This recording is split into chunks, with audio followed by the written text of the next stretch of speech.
Fanco, the only man off of the line of scrimmage for the Crabbers. High snap! It's a high snap all the way down inside the 15-yard line. That ball is up for grabs. The Crabbers are going to have it inside their 5-yard line. What a turn of events, Tim.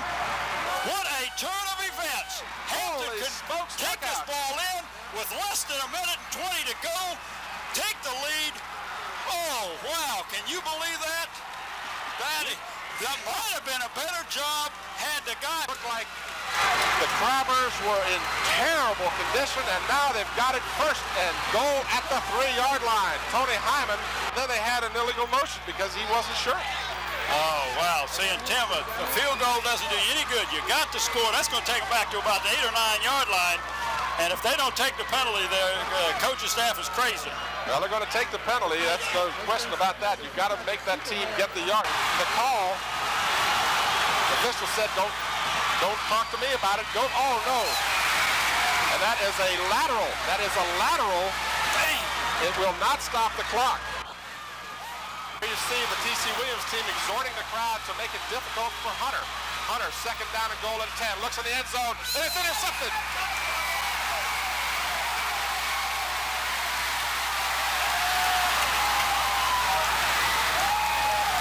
Well, Tim, you can see the crowd. That kind of sums it up. That was a hard pass to throw. Eric Hunter back to pass. Has time. Throws for Hyman. Hyman's got it in full stride at the 35-yard line. He's going to score. Tony Hyman scores a 70-yard touchdown. Well, I think Eric Hunter just showed there just what a great quarterback he is. There's no doubt that he has a rocket for an arm, and Hyman is such a great receiver.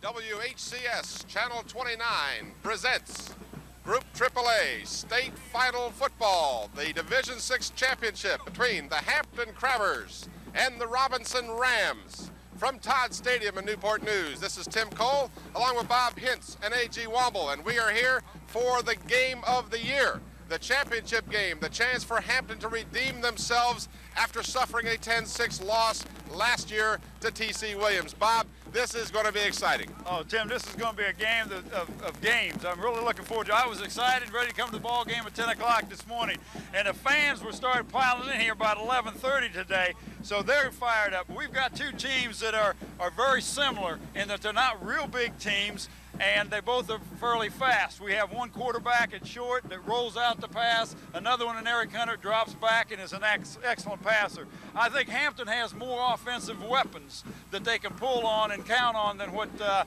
Rams do, but it's going to be an excellent game, Tim, as the people can see there's snow on the field, but I don't think it's going to have a whole lot of difference in the game. If it's going to favor anybody, it'll favor Hampton, in that Hampton's a little tougher team and have played in mud, as you remember they did against Bethel High School. Of course, let's remember also that Hampton had a difficult time against Bethel. They won that game 5-3 in the final game of the regular season. In the postseason play, Hampton has demolished their three opponents. The only game that was really close was the Norview game, which Hampton won 20-7, and then they wiped out First Colonial 37-2 and handled, as you saw the highlight film just a moment ago, the Falcons of Fauquier by the score of 46-0 right here at Todd Stadium. So the question has to be today, Hampton is playing against a team that's 13-0. They are undefeated on the season. They have defeated some heavyweights. They beat the state champs. Well, yes, they have, Tim. But I think if you look at the overall competition, Hampton plays a much tougher schedule. The Peninsula District is, I think, as a whole, is much tougher than any other districts. But we have a team in the Robinson team that is coming in here undefeated, but I don't think they have met a caliber team as they're going to run into this Hampton group. I really don't. Well, the Rams of Robinson are 13-0. The Crabbers are 11-1. Both of them are extended win streaks right now. The Crabbers 11 in a row. Robinson 13 games this season. We are ready for the big game of the year. We'll be right back with the starting lineups, but first, A.G. Womble had a chance to talk to the opposing coaches. All right, we got Crabber coach Mike Smith. Mike, first of all, good luck out there today. 5th year in a row you've been here. Your thoughts going into this big game? Yeah, well, the other 4 don't count right now. You know, this is the only one that makes any difference, and they're a good football team. Apparently they have to be good. They're 13-0, you know. They got them ranked 13th in the country, so they're a good football team. Mike, you got a lot of seniors, and of course your staff. That disappointing loss last year. This practice this week, was any mention of that? Well, I don't think so, but I think in the back of their minds, you know, they remember that. It's hard to forget something like that, but they've been trying to focus their attention on this group right here, you know, and that's the big thing. Mike, this field condition looks bad. Who does that favor today? Well, I don't know if it favors anyone or not, but it's certainly not going to help our throwing game any, which, you know, we thought would be effective. But you just got to adapt to the conditions. Don't let it bother you, you know, and play the best you can. Mike, make it 7 today. Good luck to you. We're sure going to go after it. Thanks. Thank you. All right, we have Robinson head coach Nick Hilgert. And Nick, first of all, congratulations. Fantastic season, 13-0, ranked 13th in the nation. You have to be pleased with things so far. We're pleased with what we've done. That was win our district and region. And 13-0 and rankings don't mean a whole lot. I think the way we've played is good enough for us. And getting this far is great. Right. The Hampton Crabbers, they've been here before. You have to be worried about the tradition here at Hampton. What are you going to do today? Well, I'm not worried about the tradition as much as I am the kids. You know, the kids are the ones that win the ball games. Tradition is great. And the thing we have to do is be patient. Don't get down. Don't get excited when you do something good, because, you know, they can come back and score one quick one on you. And just play good, solid football. This field condition is not the best. Who's that going to favor today? It favors a big team, I'm afraid, and one that throws the football. They're big, and they throw the ball real well, but we throw the ball too, and I think it favors them. It's hard to get traction when you're trying to push some big people around. Nick, congratulations again. Great game. Good luck today. Great game, great season. Thank you very much. All right, Nick.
Of our national anthem by the combined choruses of Robinson and Hampton High Schools. That was an excellent job, Tim. That was, and I'm sure they did that because they didn't want the band to march out on that field. It's going to get a lot of work before this day is over, but that was a neat way to start off this ball game.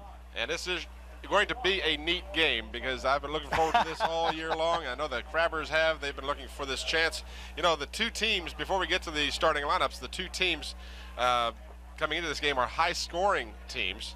Both teams have scored over 25 points a game, but Hampton has been on such a roll during the playoffs. You have to wonder as you're watching the Robinson side of the field. The fans have been getting here early today. It's chilly. The game time temperature will be, I'm sure, in the low 30s.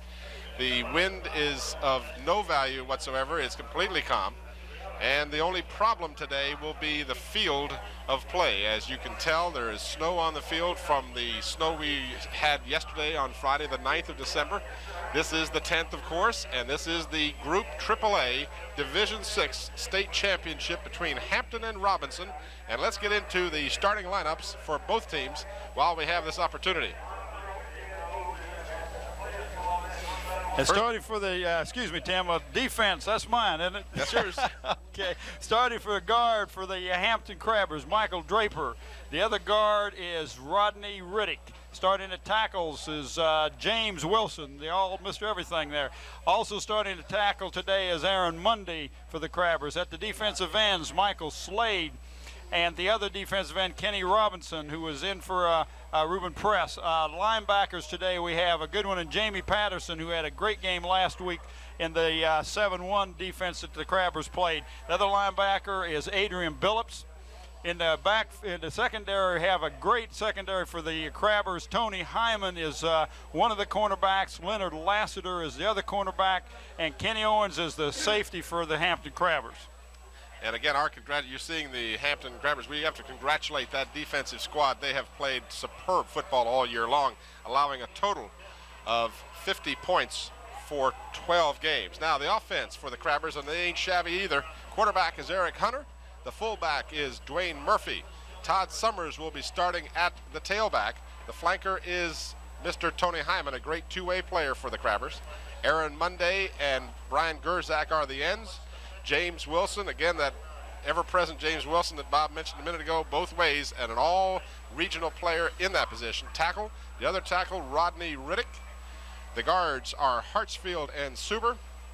Anthony Alonzo Cherry is the center, and Donovan Capehart is listed as a tailback. James Bailey is the punter for the Crabbers, as well as the place kicker, I might add. And then you see a shot of the Robinson team getting ready to come out onto the field, Tim. And as we go over, look at those, we'll go down the Rams defense. At tackle for the Rams, Shane McCullum. At one of the end spots, Jason Strand. At the other tackle, Matt McKeska.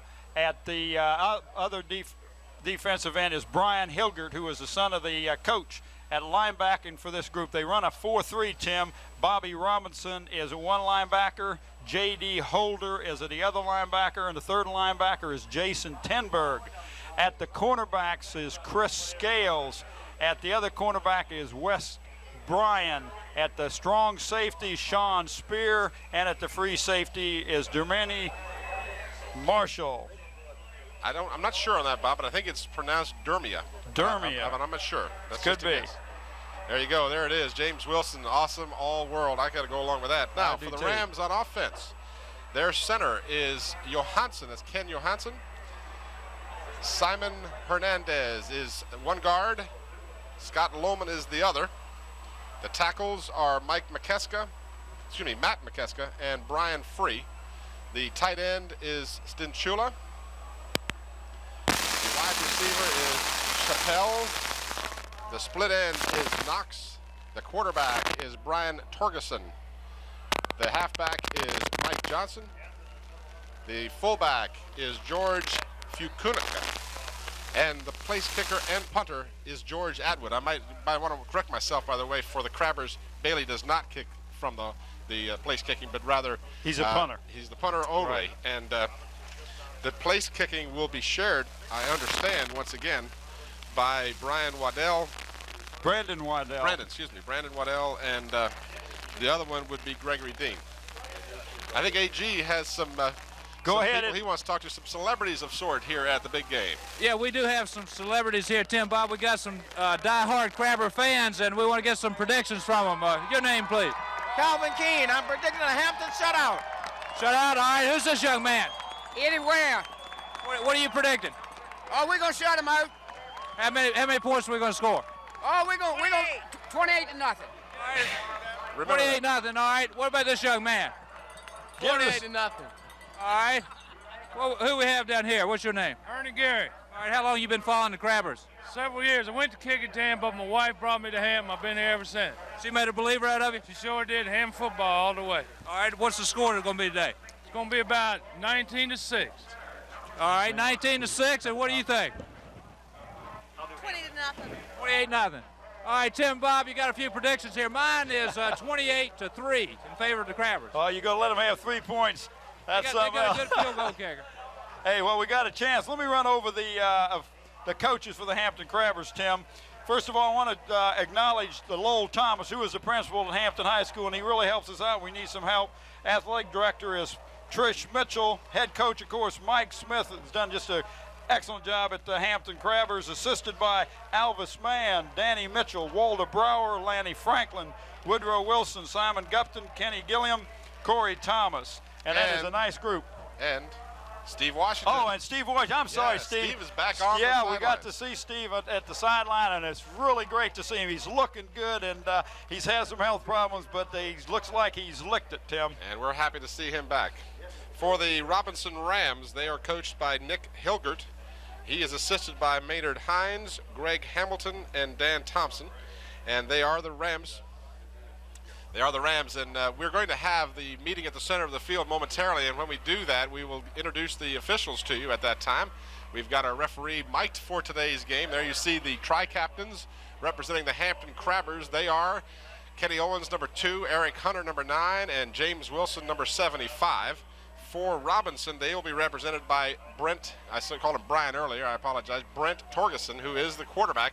And as you mentioned, Bob, he's not particularly large, but he's very quick, and I understand he runs the option extremely well. Well, he does run the option, Tim, and they're very similar to Bethel in that the different offenses that they will use, but he will sprint out to throw the ball rather than do a drop back and sit in a pocket like Eric Hunter does. Well, he has about 7 inches in height that he lacks. And it's hard to see over some of those big linemen, as you said. There's a good shot of him walking out onto the field, and we'll be able to hear the mic. Hopefully it'll be better than the reception you're getting at the moment. Captain Torgerson, I'd like you to meet Captain Wilson, Captain Hunter, Captain Owens. This time I'd like to introduce the other officials that will be working with me this afternoon. Mr. Jim Toppings, line judge, Mr. Brown, back judge, Mr. Young, head linesman, Mr. McCain is the umpire. Again, my name is Cherry. I'm your referee assigned for this evening's contest. Gentlemen, we've had a pregame toss. In the pregame toss, it was determined that Robinson had won and had elected to receive. Hampton will kick, go on defense to kick, defending the scoreboard house down there, kicking to the flag. Is that correct? Okay, man. I'd like at this time to have you turn your backs here in just a minute. I'm going to simulate the toss again. We go with it. It's the same thing Robinson has won. If you'll place your backs over there, Hampton. It's got Robinson receiving on this end. Okay. Kicking this way, Captain Hampton. Yo, man, shake hands. Good luck to you. That was a good shot of those officials, Tim, and that's one of the best times the mic has worked. We got to hear the officials' names. Ron Cherry is the head guy out there. We'll be doing all the talking, and we got to see him on the screen. You know, let me take a moment, because several times during this game I will want to do this, and that is to thank Wayne Begore for his efforts here to make us set up comfortably and to do all that they do, and his staff has done a great job under incredibly tough conditions getting this field in playable condition for today. He had one guy come. I talked to Wayne earlier, and he said, one guy says, well, how come you haven't got this field cleaned off? And Tim, he says, we don't have the equipment. Well, you know, they don't expect to have snow on the field and have to clean it off, but it will be gone before this game is over, I assure you. But, well, as I said, it's going to be cold out there, Bob, and of course the conditions are dry, and as the afternoon progresses, the field will get sloppy, and it will also be drying a bit as we go along. So it's going to be changing conditions. But, you know, one of the things that we've talked about all year is how does Hampton keep doing this? Preparation. I think that's how they get where they are, and that's probably going to be the big factor in today's ball game. Oh, there's no doubt in my mind. This Hampton Crabber team is ready, Tim. And I am ready, and you are ready, and this game is underway. It's a kickoff taken at the 10-yard line. That is Mike Johnson. The ball comes loose, and it is covered by the Rams. They'll have it at their 27-yard line. That was number 44, Marshall, who fell on that ball. He runs some tailback, and he's also a defensive standout, Tim.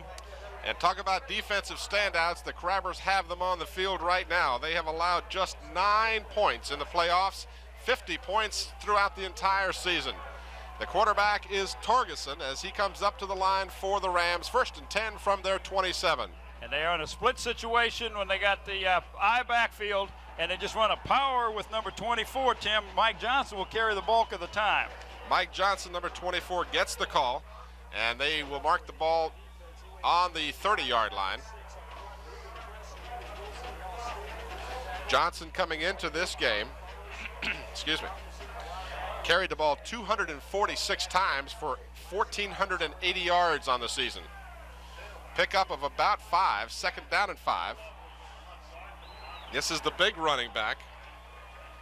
And you got his name, Tim. And I'm trying to pick out his number. That is, well, that was Johnson again. I'm sorry, I thought that was 44 carrying the ball. That would be Dermia Marshall. I think it was Marshall that got the carry. Yeah, he will come in and carry the ball sometimes at tailback, Tim. No, that was Johnson. That was Johnson again, and he did bust through a tackler there and pick up some extra yardage, and this is a 3rd and 2. 3rd and 2 for the Rams. And a good second effort will get the first down for Robinson. And that was Mike Johnson again, as he was stopped at the line of scrimmage, but through a superb second effort, picked up 5 yards out to the 40-yard line. So Mike Johnson has been the ball carrier for the first 3 plays of the ball game. He's picked up 13 yards, and it's first down for the Rams of Robinson High School. Here we'll see, well, we may or may not have time. Here you see he's met at the line of scrimmage, and he looks like he stopped, and then his surge forward got him 5 yards. What an excellent effort. Well, he got some good blocking, and there's a pass situation. And it is caught. He caught that with one hand, Tim. I didn't think he had it, but he did catch it just shy of midfield. If you saw in the backfield, they were in a split backfield, which is like a pro set, and they split their backs instead of lining them up in the eye, and that's where they will pass from, and they will do a rollout. Torgerson will roll out every time he passes, and this is another set that they pass from is where they're set up right now, Tim, but it's the second and very short. Second and short, as he was just shy of a 10-yard pickup. Torgerson on the option, pitches out for Marshall, and this is Marshall getting the first down at the Hampton 47-yard line. So Dermia Marshall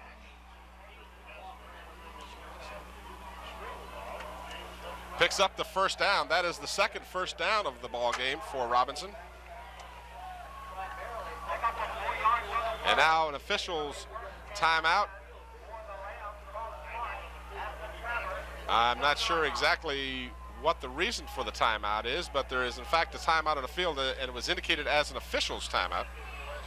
This gives us an opportunity to make you aware of some of the statistics coming into the game. 13s are very prevalent in Robinson's story right now. They are 13-0. They're on a 13-game win streak, and the timeout is over with, and they are ranked 13th in the nation by USA Today. Here you see the replay of the option, as Marshall did a good job of getting around the corner and missing the tackle by Kenny Robinson. Pitch back comes again to Marshall. Tim, they are a hard-running team. They're getting tackled and still are picking up a couple yards after they're getting hit. And we got Leonard Lassiter, number 8 for the Hampton Crabbers, is slow getting up. And he is holding his left arm. He apparently has hurt his left arm, and he'll be replaced by Aaron Matthews of the Crabbers as he'll come out. There you see Aaron Matthews coming in for Lassiter. Pickup of 8, second down and 2, as Robinson has mounted a pretty good looking attack here. Ball is marked at the Hampton 39-yard line.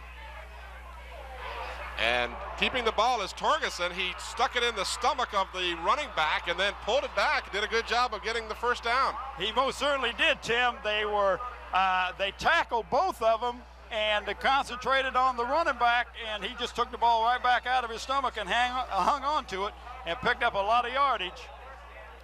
You can see this on the replay, Tim. The Crabbers have a defense perfect. Well, that shows the end of it after he pulled the ball out and just did a spin move. You see him dragged down at the end of that play by Kenny Owens into a quagmire of water and mud. Inside handoff, not much happening this time, as it'll be a 2-yard gain for the Rams. Occasionally you'll see them line up in a unbalanced line, Tim, and they'll run a trap play back to the weak side, and that was a trap or counter play that time. Crabbers appearing in their 5th consecutive state championship. They've won 2 of the 4 previous times. Last year, of course, they suffered a bitter last-moment defeat at the hands of T.C. Williams, a team that was defeated by this Robinson team 36-0 this year. So, obviously, T.C. Williams didn't have the same team that they had last year. T.C. Williams, the coaching staff up there got rid of some players. Pickup of 2. It's second down and 8. The ball marked at the 25 of Hampton.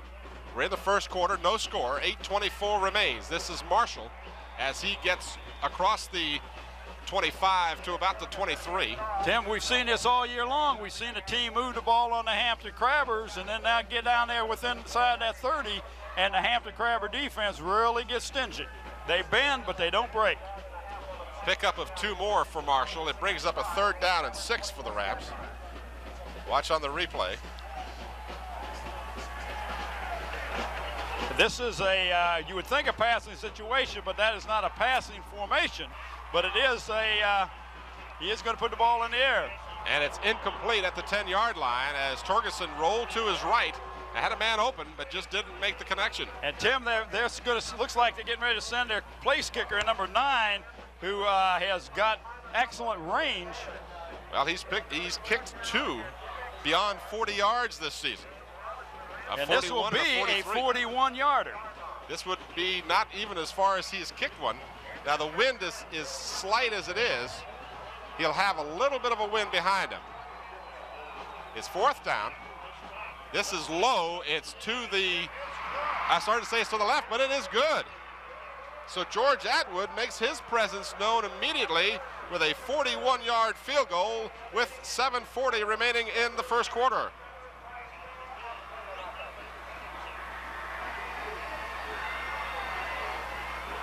They moved that ball down. They moved that ball down the field with not much trouble from the Crabbers till they got down within inside the 30, Tim. But that was an excellent field goal kick, as you can see here on the replay. It didn't have a lot of height, but it was accurate and long enough. As the man said, it looks like it was perfectly kicked through the uprights on the scoreboard. 4:20, the time elapsed, 73 yards, culminated 10 plays. 41-yard field goal by George Atwood. So we know of 2 that he had more than 40. Now he has 3 in his pocket. And he will kick off to the Crabbers as Hampton now trails for the first time in the last 2 games. Yeah, they trailed in the Norview game. They got behind 7-0. So Hampton has been behind before, so this is not a stranger to them. Well, you know, one of the things that I was talking with some of the coaches from Hampton is one of the things that they like, of course, is that Hampton's been here. They've been here 5 times in a row. This is Robinson's first time. And that may have a telling factor before this game is over, but Robinson was impressive on their first possession. They mixed up their plays very well, and they were only bogged down and settled for that field goal. This is Hyman at the 15. Tony Hyman finds a seam. He's out across the 35, and the ball is fumbled, and Robinson's got it. That ball came out as he was hit there at the 40-yard line, Tim, and Robinson came up with a fumble. We saw a fumble on the run back on the when Robinson run the ball back, but they recovered their own fumble. We're going to get a chance to see this again. And there was a seam there, Tim. I thought he was going to be able to break it. Let's see if he gets hit. It's stripped from his arm, so it was a good job by the Ram defender to just strip the ball out of his grasp. He really wasn't doing that badly, but it was just a matter of tacking the football. And Robinson's got it right back, leading 3-0. Torgerson still has the football. Spins away and now gets across the 35 to about the 32. And Tim, he was hit in the backfield and still got away. He is an impressive runner at quarterback. Torgerson didn't pass a lot this season. He passed less than 10 times each game, but he did complete 53 times for 758 yards and 5 TDs. The one statistic I was unable to get was his number of rushing yardage. Picked up about 6. It's 2nd down and 4 for the Rams, and they are leading 3-0 early in the first quarter, halfway through. Hampton versus Robinson for the AAA State Championship Division 6. Torgerson right up the middle. This is number 22, Funica. I'm going to have a hard time with that name all day. Well, he's blocking back for the most part, but they have found some weaknesses in that Hampton defense. Maybe some of the people aren't doing their assignments that they should be doing right now for the Crabbers, Tim. But well, you know, I looked down there a little while ago, Bob, and I did not see Mohamed Carlos in that defensive alignment, nor did I see Jefferson Lawrence. So the Crabbers have a little bit different of a defensive alignment out there this afternoon. First down. Handoff, not much happening as Fucanaga got it again, and he was tackled by 3 or 4 Hampton Crabbers. Among them was Kenny Robbins, number 60, and James Wilson, number 75. Well, you'll see James Wilson around that ball for the most part, Tim. Jamie Patterson was in there. I have to agree with you. I don't see either one of those 2 men out there on that defensive unit. So that may be why they've got some people out there playing. Looks like Riddick and Mundy out there both have played, but have not been starters on the defense.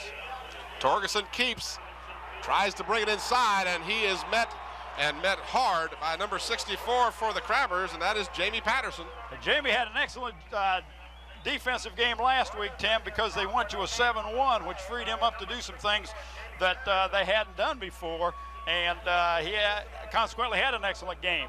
Well, this brings up a passing situation. And on this passing situation, Robinson will come out, and Todd Summers goes in on defense for the Crabbers. Here's the replay. There you saw him as he tried to turn it up. Patterson was waiting for him. 3rd down and 8 at the 23 of Hampton. Torgerson wants to pass, throws it behind the man, it's intercepted. Michael Slade picks it up for the Crabbers. Oh, excellent job. Michael Slade was right where he's supposed to. That's a defensive end, and that's his responsibility, Tim. And we've seen all year long when the Hampton Crabbers get a turnover, you can watch out for some fireworks. In the last 3 playoff games coming into this game, Hampton has committed 3 turnovers, and they have taken 17. A plus 14 for the Hampton Crabbers in the 3 playoff games. There you see Michael Slade juggle the ball momentarily, but got it under control and then did a good job of taking it back to the 27. 1st down for the Crabbers. This is Dwayne Murphy carrying the ball for the Crabbers. And they will see what this Ram defense will do, Tim. They'll run a 4-3 defensive alignment. They'll put 4 men on the line of scrimmage. They'll put 3 linebackers, and a lot of times they will just fire one of their linebackers. Usually it's Jason Tenberg will shoot the gaps or something. Hampton's going to spread them out a little bit. Hyman at the bottom of your screen. Hunter fakes and will throw. Has plenty of time. Throws for Monday down the sidelines. And it's incomplete at the 25-yard line. Aaron Monday on the pattern. He was open, Tim. He was wide open, and he had to turn around to get the ball. It gave the defender a chance to get back there and strip that ball away. But that was an excellent pass by Eric Hunter. He had plenty of time, Tim. Wes Bryan was the defender for the Rams. We'll watch his replay. And you can see all the time he's got, no pressure. Brings up a 3rd down for the Crabbers. 3rd down and 7 at their 30-yard line. Hyman sets to the left. And Gerzak at the bottom of your screen. This is Todd Summers. He's grabbed by the face mask, and there are flags all over the place. That football is not of any concern because the penalty will be assessed against Robinson. No question about that call. So everybody in the stand saw that one. Oh, that was an obvious call, Tim. And we'll hear. That was his initial indication. We'll hear him say it in a moment, but that is our referee, Ron Cherry, for this afternoon's game. He's discussing the options. There really aren't any options here. Hampton coughed the ball up, and needless to say, they'll take the penalty. Crabbers in the playoffs have averaged 34.3 points per game. How come they marked the ball back? I don't understand. They marked the ball back from where it ended up, Tim. Well, I think they marked it from the point of the infraction. No, he marked the ball up from the 25. Nice pass. Defense. First down. But regardless, they've marked the ball out at the 40-yard line, and Hampton has a 1st down. Their 1st down is their 1st down of the ball game. Well, that was just their 3rd play offensively, Tim. At the 40. Hunter gives left side for Todd Summers. Summers out close to the midfield stripe. And he is really running good. The coaches said Todd Summers has really been running excellent these last 3 games, Tim. We know we saw him in the first game against Tab. He did real well, and then he got a leg hurt and then an ankle hurt. But, boy, he is really running hard now. Summers has 2 touchdowns here in the playoffs. 9-yard pickup for Todd. That's Summers with an S. as he emphatically reminded us last week. Eric Hunter will keep on the quarterback keeper, and he's got a first down at the Robinson 47-yard line. Mr. Hunter has had just a so-so postseason for the Crabbers. He's only run for 3 touchdowns, passed for 6 touchdowns, and caught one of them his own. Oh, you said so-so. Just a so-so, yeah. He's been involved in 10 touchdowns in 3 games. Well, a lot of people would like to have that for a whole season, Tim. Wouldn't they? That would be a career for some people. First down for the Crabbers. They're in Robinson territory at the 47. Hunter gives to Summers, and Summers will get to the 45. Little discussion between some of the Rams and the Crabbers. Crabbers are a little bit larger than Robinson, unlike last week when they played Fauquier. Fauquier was a much larger team than the Crabbers, and of course the Crabbers walked away with a 46-0 victory. Well, in this kind of a field with this mushiness that they were playing on right now would have been a great help for the Fauquier team. Each team has committed 1 turnover. They've marked it just shy of the 45, 2nd down and 8 for Hampton. Hunter wants to pass. He's got Hyman on the outside, and he'll be laid down hard at the 45, excuse me, the 40-yard line. Hyman, they know Hyman. Hyman has had a lot of press in the last week or 2 because of his superb efforts. Hyman has just 4 touchdown passes caught here in the playoffs.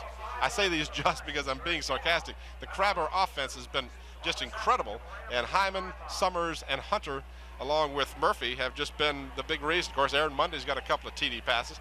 Here you go. This is Hyman as he is stood up, and then watch as he is leveled. And he was leveled big time by number 80, and that would be Jason Strahan. Not much happening here as the defense for Robinson stops the Crabbers short of the first down. They'll be about 1.5 yards shy. They defended that dive play excellent, Tim. And now we come up to the question whether the Crabbers are going to punt or they're going to go for it. And we may see one of these situations where, you know, the Crabbers do the uneven cadence count and try to draw the other team offside. All they have to do is get them into the neutral zone. Donovan Capehart checks in the ball games for Todd Summers. Capehart, who was a starter for the better part of this season and was injured about 3 games ago, is working his way back into the lineup. And we see movement, and it worked. That's exactly what that was. Mike Smith has done that. This year has not worked, but it works in a game where there's a lot of where the bragging rights for the state championship are on the line, and that's called excellent coaching. Well, one of the few times I have been right, Tim. We saw them use that against T.C. Williams last year in the state championship game. Of course, it ended up for naught. Watch the replay of this now. What you're going to see is Eric Hunter will set up the line, and we can't hear him, but he'll be yelling the cadence irregularly. There you see the right tackle, much to the dismay of his teammate. He moved into that neutral zone. First down for the Crabbers. Summers with more than enough down to the 25-yard line, close to another first down. Todd Summers picking up where he has left off here in the playoffs. He's been playing great football all year long. All he needs is a little seam, Tim, and he gets through, and that's the end of the first quarter. God, don't say the third quarter. This thing is so much fun, I don't want it to end.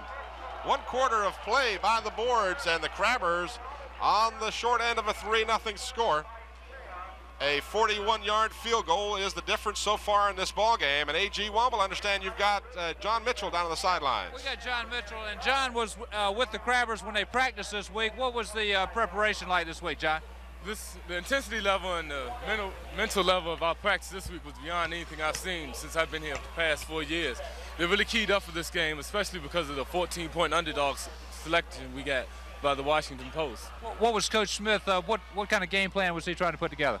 I really just was on the sideline. I really didn't get in there. And then, you know, I just went to see my friends, and I was just talking to them. They were really fired up. We're down 3-0, but your thoughts on the rest of the game is what do you think is going to happen? The way we've been moving the ball right now, I can predict the success coming on. Great year here, John Mitchell. John Mitchell. AG, your prediction of 28-3 has a possibility here. Yeah, I'm sticking with that. Well, they've got their 3. Let's see if Hampton can get their 28. Well, they're not, I don't think there is a team that can shut out the Hampton Crabbers.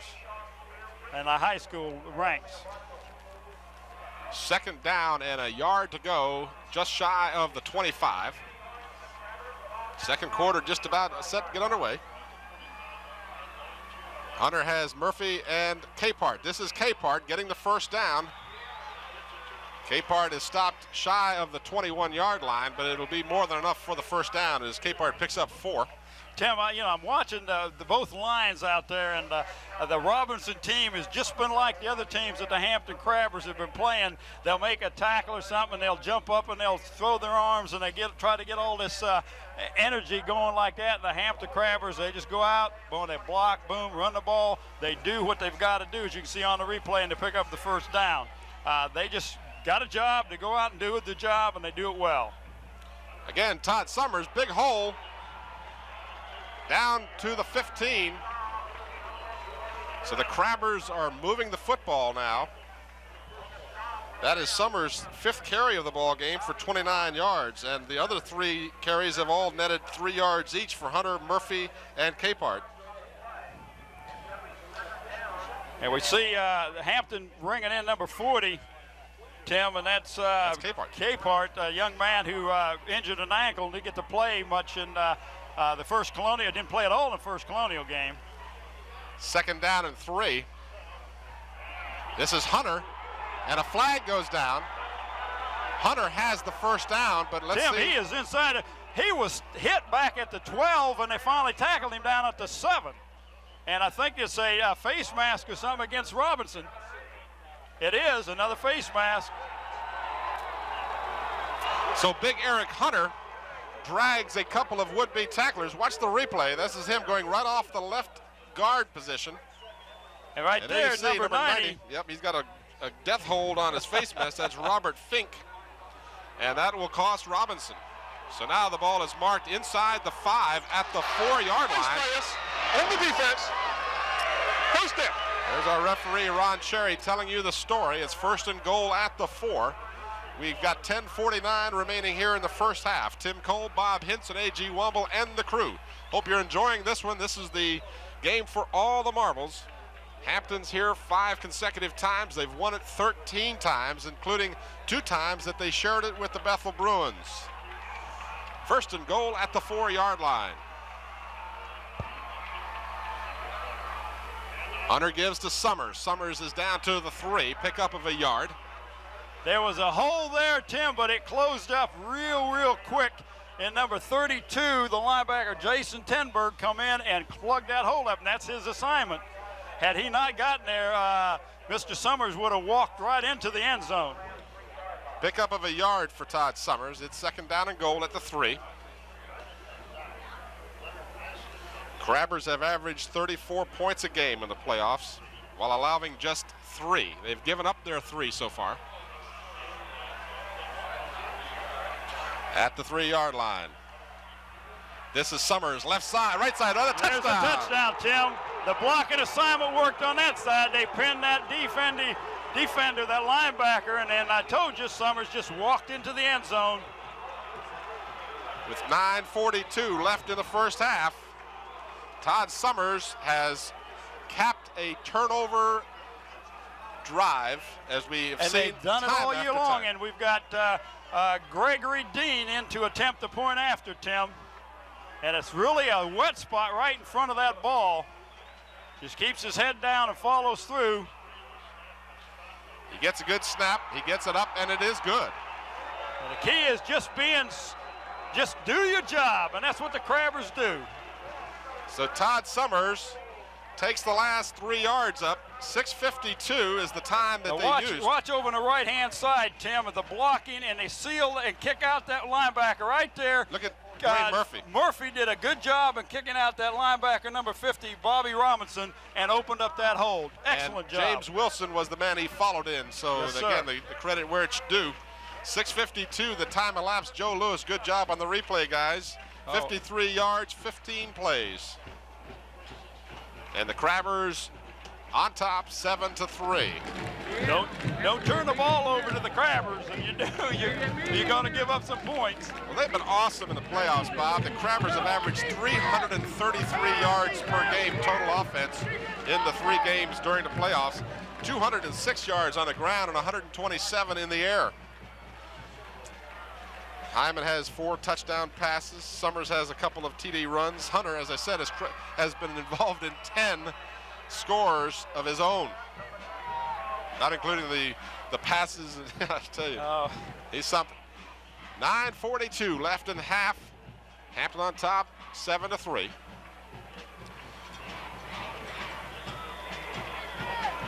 And the kick is a low bouncing kick taken by one of the up men at the 23-yard line. This is Jeff Chappelle. And that was Leonard Lassiter, number 8, Tim, one of the defending cornerbacks for the Crabbers. Just let him keep running sideways laterally. He picked up no yardage. And that's what you want to do, make him run east and west instead of north and south. You know, I was talking with some people down on the sidelines before we came on the air, and one of the things they were saying was the Crabbers were angry about this 14-point underdog role. Now, you know, the last thing you want to do is get the Crabbers angry. Oh, I tell you. Torgerson gives off up the middle, not much happening, maybe a yard and a half at most. Well, Tim, one thing that you're going to see, the Crabber offense came through and scored after the defense got the turnover, and that'll fire your defense up. And they'll go out there and they'll play a little tighter. They have a chance to talk with the coaches on the sideline to make some little minor adjustments. And they will. It's going to be a little harder for this team to run the ball now. And you can see there on that instant replay. 35-yard line, pickup of 2. This is Johnson trying to get outside. He gets away from Lassiter and then is driven out of bounds at the 42-yard line. Well, see, that play was plugged up where it was intended to go, and he did a good job of bouncing outside and picking up some yardage. But the play was designed to go off tackle, and there was no place for him to go. It'll bring up a 3rd down for Robinson. 3rd down and 2, and they'll mark it at the 41-yard line. And that was number 24, Mike Johnson, carrying on that last carry. Johnson had a touchdown that he scored last week against Mills Godwin. On way to a 21-10 victory. Looked like motion in the backfield. No flags are down, however. Now a flag comes down. And it looks like it'll be close to a 1st down, but we'll have to wait and see who's the penalty going to be called on. Mike Johnson again getting the call for the Rams. I don't know if it'll be a holding penalty or against the Crabbers. It's a face mask against the Crabbers this time, Tim. So we've seen 3 face mask penalties called in this game. And that'll give Robinson a 1st down. The Rams will get the 1st down as a result of the penalty. And this is just a trap. They're trying to trap James Wilson, and James does a good job of fighting off the trap. And I could not see who did the face mask. I could not see a face mask. Face mask against the defense. Ron Cherry gives you the call. It is 1st down for the Rams. Robinson riding a 13-game winning streak, and they're ranked 13th in the country. They're at the Hampton 42-yard line. Trailing 7-3. Torgerson still has the football. He doesn't have it anymore, Tim. It looks like maybe the Crabbers came up with another turnover. I'd like to see who come up with that ball. It's either James Wilson or number 63 for the Crabbers, and that's Michael Draper. Draper. They were the last 2 up, and they were the ones coming off the field. So another turnover, and you might expect that this is going to happen because maybe we can see this on instant replay right there. He gets away from a man, and boom, right there, will look like 44 for the Crabbers, Tim. That was Derek Smith who did the job. Boy, just really lowered the boom. He is in place of Jefferson Lawrence this afternoon. Hunter fakes, wants to throw. He's got Hyman on the fly pattern. The ball is underthrown, and it's going to be picked off. And now the ball comes loose, but they'll say it belongs to Robinson. So that ball hung up in the air and gave the defender, who is number 40, and that is Wes Bryan, good job to get back. Well, it did, Tim. And Barry just threw the ball with a little too much height on it because it did hang up.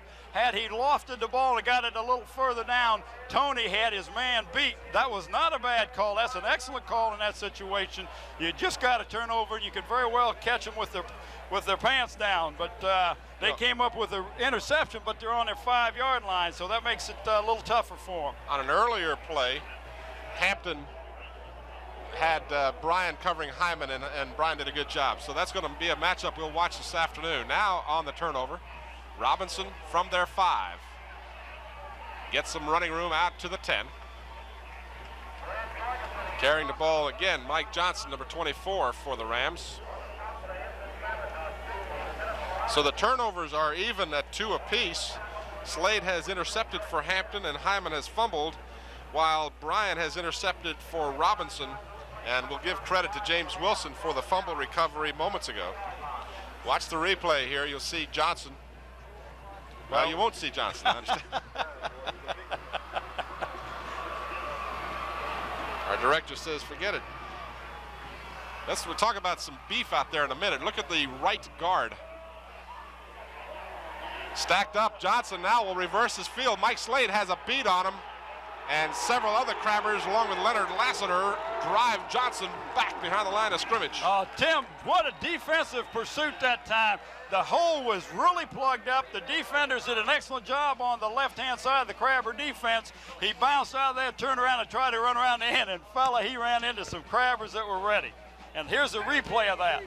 See, he bounces around and tries to get back outside, and he's no way is he going to get away from who was that, Draper? And then number 8, Lassiter, comes up and finishes him off. Watch for the right guard for Robinson. Oh, he's big. 6'5", 330 pounds. This guy plays 2 positions at the same time. Well, I tell you, he's going to need to. This is a real situation here. 5:50, nothing happening there. 5:50 to go in the half. And this is the difference, Tim, between the Crabbers and everybody they faced all year long. Crabbers can turn the ball over but give up no points.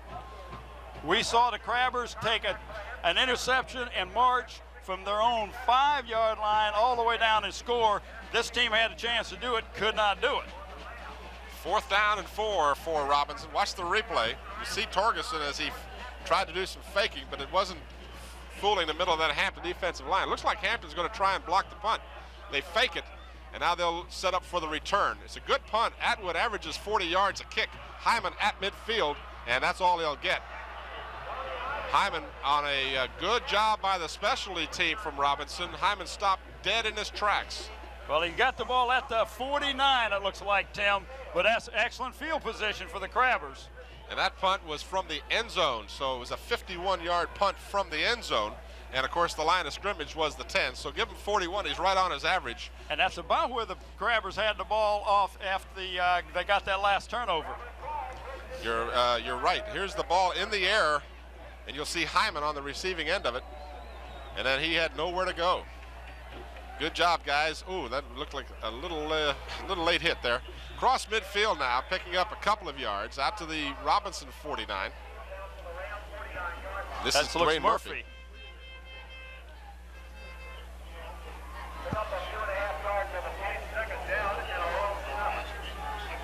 Now we see Brian Capehart and Todd Summers are doing the shuffling in of the plays today as Donovan Capehart came in, and he is at tailback right now, Tim. 2 yards for Summers on that last play. 2nd down and 8. Hunter on the delay, gives to Capehart, and he is tripped up before he could get going, so he'll pick up maybe a yard at the most. Tim, there was a hole there, but somebody got a hand on his foot, and he lost his footing and stumbled forward to pick up about a yard. But he'd have picked up more than enough for the first down. We do have a passage situation. We see on the replay, it is a draw play, and here's the ball, and right there is where he gets tripped up. Good defensive job. It really was, because there was a big hole right up the center. So a yard on the play, 3rd down and 7 for the Crabbers. At the 48 of Robinson. Looking for Monday over the middle. He's got it at the 35. He's still on his feet. He gets away from one man. Tim, he's going to score. He'll score. What an excellent call and pass and run. Aaron Mundy did a good job of breaking down. He was double covered, Tim. He broke across the middle, caught the ball, and then did a spin move to get away from the defender, and there was no way that they were going to stop him. And I heard the coach for the Rams say, Tim, that when we get behind, we got the other team where we want them. Well, let me tell you something. You don't let the Hampton Crabbers get ahead of you. And we got Gregory Dean in to attempt the extra point. The kick is long enough, and the kick is good enough. And that's what their kickers have been maligned all year long for not being real accurate. But I tell you what, they are really prepared for this game, Tim. All right, so the Crabbers again take yet another turnover. Actually, well, that in a wasn't sense, a turnover, it was Tim. a punt, but it was. Let's watch the replay. Here you see Eric go back and drop, got excellent protection. I wish you could have saw the move that Aaron Mundy put on them to get open. He was wide open, and you see there's two people hit him, and he spins. If we get that guy's head out of the way, and we got somebody's head out of the way, and then he just outruns everybody, and then no way they're going to catch him. Big Aaron Munday rambles in 48 yards as the 6'6" Aaron Munday caps a three-play drive. A minute 41 was the time, 51 yards, two runs, one of two, one of one, and then cap it with 48 yards. Well, Tim, he is just a junior, and Mike Smith told me last year as a sophomore, this could be one of the best athletes that came through Hampton High School. That's a mouthful. And that is a mouthful. He's not only a good athlete, he is an excellent student also, and a tremendous basketball player. And Aaron Munday now has recorded his third touchdown of the playoffs. This one a 48-yarder, and credit the 7th TD pass for Mr. Hunter. Tim, when was the last time you got to see a stadium at Todd Field this full? The ball fielded at the 18-yard line, tight roping along the sidelines, and then stepping out of bounds. But good field position out at the 37-yard line. That was a mistake. They should not have gotten to run up that sideline. You want to make them run back to the center of the field where you've got pursuers coming and not up the center. He picked up about 10 yards because somebody didn't do the job. 3:17 left in the first half. Hampton on top 14-3 as the big red machine is rolling on defense now. And Rodney Riddick checks back out as someone else is in for him. I will pick up who that was in a moment. The one with the clean jersey, Tim. Torgerson gives to Johnson. Johnson out to the 43. That's number 77 in there, and that's Dwayne Thompson. Tim, he's 210. He's 5'10". He's just a sophomore, and he had a clean jersey on a minute ago. That is the 10th carry in the ball game for Johnson. He had 246 carries on the season. That one was 6 yards, and he's got 34 yards here in the first half. Those stats compliments of Jerry the Z Zomplis, our man on the scene here at Todd Stadium. 240 remaining. This is Johnson slowed down and then piled upon at the 45-yard line. Tim, I have to say something about those runners for this Robertson team. They get hit, but they don't go down. They just keep their legs moving and twisting and pick up an extra yard or two. That's how you get to be 13-0. Good point. They are not people who stop. And you know, how many times do you see that? The good runners are the ones that keep those knees moving. That's true. Well, one thing about this Robertson team is their defense was suspect at the beginning of the year, but they thought they had a tremendous offensive team. Defense came on towards the end of the season, but boy, this is going to be a close call. I'm going to call on your eagle eye here, Tim. This is what are they going to mark it, their left foot or right foot? But that is awful close. It's going to be about an inch short. Tim, if they go by the lines, the chain is, oh yeah, that's got to be at least, yes, I agree with you. And Sam still says 2 inches. Well, let's get down and nitpick here.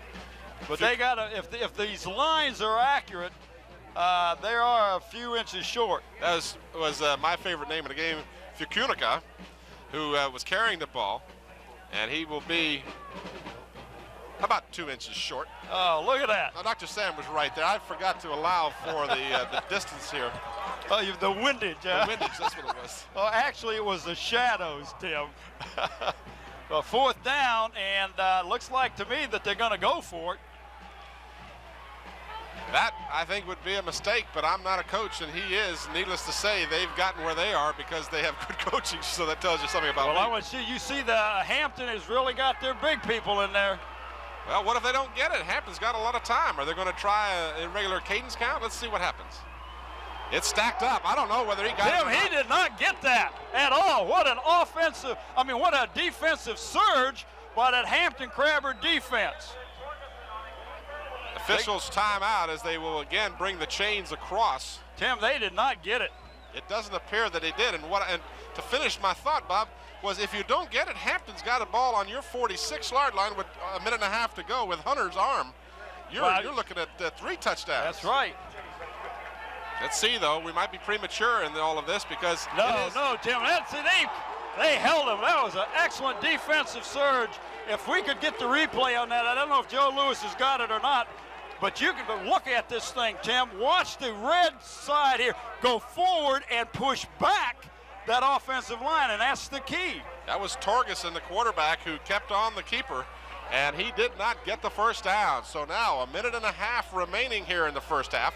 And now there's going to be a timeout, an official's timeout. No, it's a charge against the Rams, Tim. Okay. They had to call a time. They've got to get this squared away. That was a big play defensively for the Crabbers because, like you said, it gives them such excellent field position. But on top of that, with Herrick Hunter's arm, we're talking one play and we can have another touchdown. Well, the last one was 48. We've got a timeout, 1:29 remaining in the half. We'll return with more AAA championship football from Todd Stadium, but first, a timeout. As we were out, Tim, that time Mike Smith was out talking to his team as we're getting ready to finish up this first half of play. You know, your point well taken, Bob, that the surge from the defensive line of Hampton was the difference there. And you got to remember, this is a muddy field. I just can't believe that they took a light running back, a quarterback, who's 5'10", 165 pounds, and tried to get short yardage in their own end of the field against Hampton. That's a gutsy call by Hilgert. It really was, Tim, because you're in Hampton's end of the field, plus you're going against a quarterback who can throw the ball 50 yards and put it right on the money. Of course, this time Todd Summers carries for about 2. Well, Tim, that was a draw play, which was a good call in this situation because they figured Hampton's going to put the ball in the air, and they were. And now we got another timeout. Hampton's called a timeout. And Mike Smith is livid about something. He is going there. You see him. He yanked his hat off as to say, boy, I am angry. I didn't want to waste that timeout. And he's giving somebody a little lesson on what he wanted. And, you know, this goes back to his coaching technique. These young men respect Mike Smith and his coaching staff, and they listen to him, and that's what makes them winners because they know he runs the show, and that's the way the ball game is played. We've seen him in key defensive situations go out and physically place the players where he wanted them on a key 4th down or a situation like that. Well, Tim, not only that, and we've seen this in the paper all the time, but I have talked about this all year long, is how prepared this Hampton team is. If I was going into battle, I would want Mike Smith to be my field general because I know he's going to have the troops prepared to do what they got to do to win. And that's what he does with this Hampton Crabber team. And I'm not just saying, I say Mike Smith because he makes the final decision, but he's got a tremendous coaching staff. You know who that is? That's Mike Houston. Oh, well, Mike Houston the is... kicker from last year, ever so successful for the Crabbers. You know, it reminds me of a quote we heard that Robinson made last week when they were behind at halftime. Robinson has the Crabbers right where they want them. Jerry the Z reminded me of that quote. Hunter back to pass, fakes short, looks long, had Gerzak open for a minute. Now he'll scramble, looking for a block. Wilson wisely stays off the block, and then Hunter goes out of bounds and over the bench. My gracious. And Hunter bounces right back up just like it was nothing. First down. He picked up the first down and stopped the clock at the same time. I mean, he went out of bounds. The clock would have stopped on the first down anyway, but now it's will not be started again after they move the markers. And I understand the track coach just signed up Hunter for the high jump. Here's a replay. And Tim, this is the first time they're getting pressure, and you got to give the credit to the secondary because they had the Crabbers covered. And you can see that he takes a shot, and then he goes right over the bench. Ouch. Gracious, man, it popped right back up just like it was nothing. All right, Tim, Bob. Yeah. Talked with Mike Husted down here. The last couple of weeks, he's had the opportunity to work with Gregory Dean a little bit, and I think there's been a little improvement in the kicking game. We sure want to take our hats off to Mike because Gregory Dean is doing an excellent job. You tell Mike that we're sure going to keep our eye on what he does up the UVA. 32-yard line, first down. Monday is wide open and has got the ball. He's out of bounds, but not before he got to the 14-yard line. And Tim, he was wide open. If we can see that in replay, I don't know if we can pick up how he got open or not, but you're right, he was wide open. You know, the big difference on a field like this is this is so logical, it's almost overstatement, but the offensive player knows where he's going, and he can twist the feet around on these defenders in this sloppy condition. You won't see how Monday got open, but you'll see him open and leaping catch at the 17-yard line and then knocked out of bounds. First down for the Crabbers at the Robinson 15. Hunter over center. On the draw play, Capehart inside the 10, down to the 5. He's still on his feet. He's down, score! Damn, that is Brian Capehart does more for this team when he gets the ball, and that's what I tell you, you can't key on one ball player for Hampton.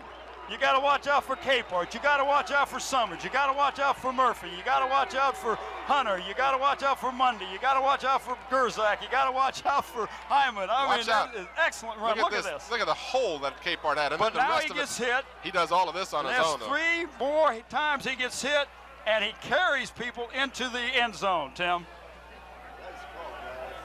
Great coverage once again. Our camera people are second to none. They are doing a super job. Joe Lewis on the replay, Scotty Bowers on the director's chair. These Jerome Young and Sam Still Jr. and Angela Brown, they all do an excellent job. We're very fortunate in having a great crew. There you go, Tim. What did he say? Bev does a great job. Penn does an awesome job down there. All these things that you see up on when they throw the names up there and the down markage and all, that's my sweetheart down there in the truck.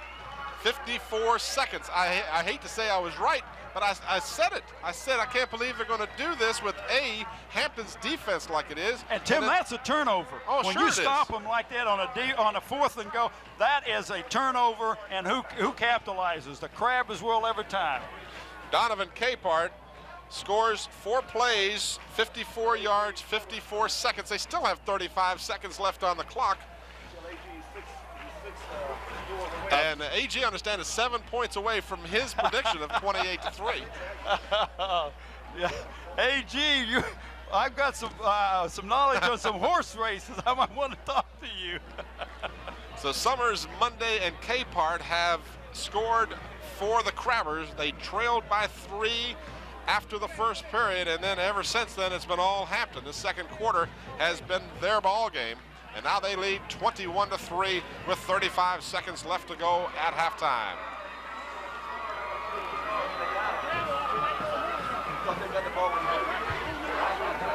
$54 seconds is all it took to go 46 yards.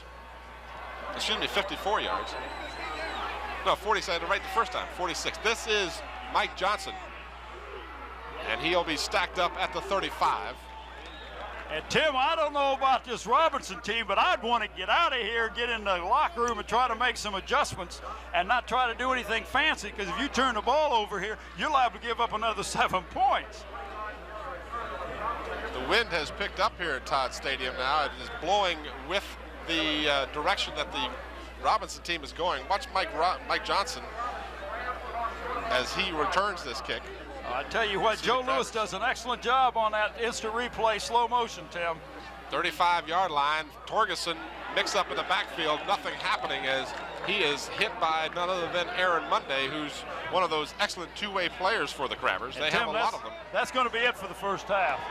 And that is all of the first half. It has been a game of quarters. Hampton shut out 3-0 in the first quarter, and then they returned the favor by shutting out Robinson 21 points to nothing in the second quarter.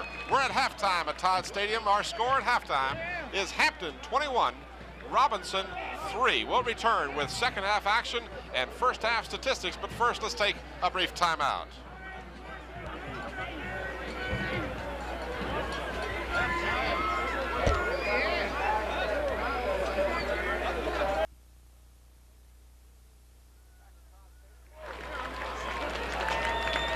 Back at Todd Stadium, you see the Hampton Crabbers returning to the field. AG, I understand you have someone to talk with down there. Yeah, we got Coach Bill D of Phoebus, and Coach, your observations on the first half.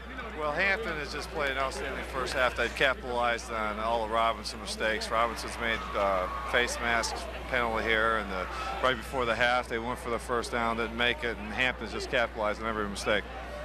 Bill, seems like the toughest football in the state of Virginia is right here in the Peninsula District. Your thoughts on that? I think the Peninsula District plays the best brand of football in the state of Virginia, and I think Robinson's ranked very high in the national rankings, but I think today is an indication how strong the Peninsula football is. If you're Coach Smith, you're up 21-3. What would you tell your young men?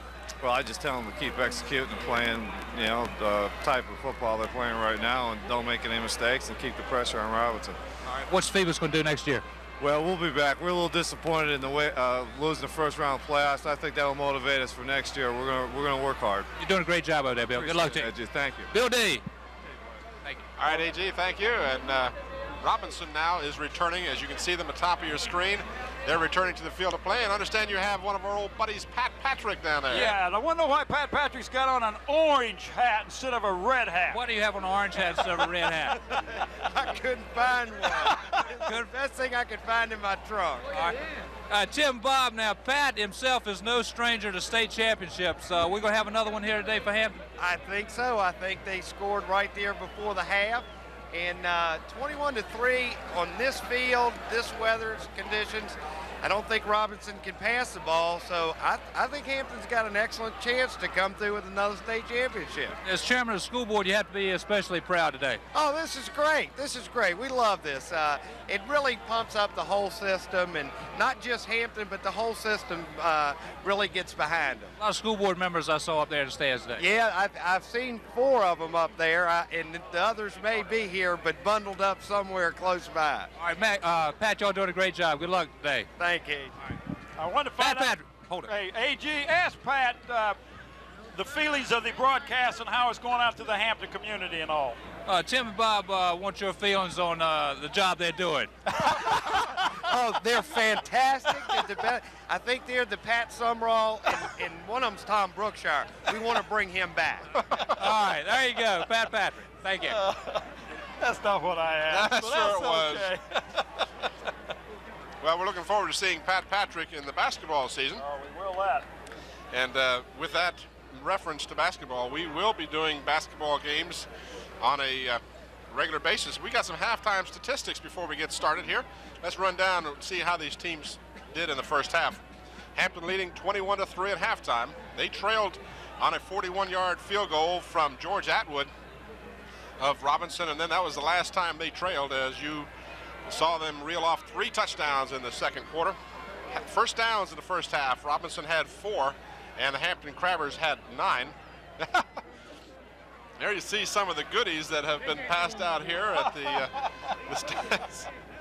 AG almost caught me with a mouthful of some of that pizza too. Got to get Jerry to get us a couple more pieces before they're all gone.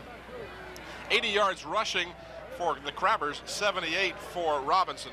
Very close in that department. But then the passing yardage, 71 for the Crabbers and only 9 yards for Robinson. Total of 151 yards at halftime for the Crabbers, 87 for the Rams. Pass completions 3 out of 5 for the Crabbers, 1 of 3 for Robinson. Interceptions, 1 each for the teams. Third down conversions, Hampton 1 out of 2, and Robinson only 1 of 6. Penalties, only 1 against Hampton for 15 yards, 3 for Robinson. My gracious. Tim. Yes, AG. Report from the halftime talk. I think Coach Smith indicated to the players that Robinson has been down 7 times this year at halftime. And of course they're 13-0, so without a whole lot of figuring out, they are a come-from-behind team. So that is a very good point, AG, and I'm sure Mike Smith made that point to his team. There you see the time of possession almost identical.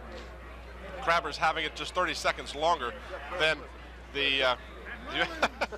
So we're going to have a chance to See, this is what it's like, folks. This is hard work. You know, we're having a tough time.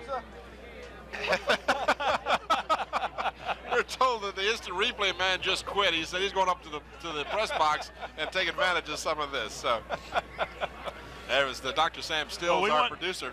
We want to thank the stadium crew, because that's where this is coming from. It came out of their pocket? Yeah, I guess so. I don't know who's giving it, but I want to Wayne McGowan and his crew doing an excellent job, Tim. Now, they have all year. They've made Todd Stadium a home away from home for the Crabbers, of course. The Hampton schools without a place to play of their own, in the sense that Darling Stadium is being renovated. I understand last week the renovation continued with the complete demolishing of the old Darling Stadium. There is nothing there, Tim. So there's a big hole in the ground where Darling used to be, and hopefully the time frame has some question to it, but there's a chance that before the season is over with next year, that there will be some games played at the new and all-new improved Darling Stadium. So we're looking forward to that.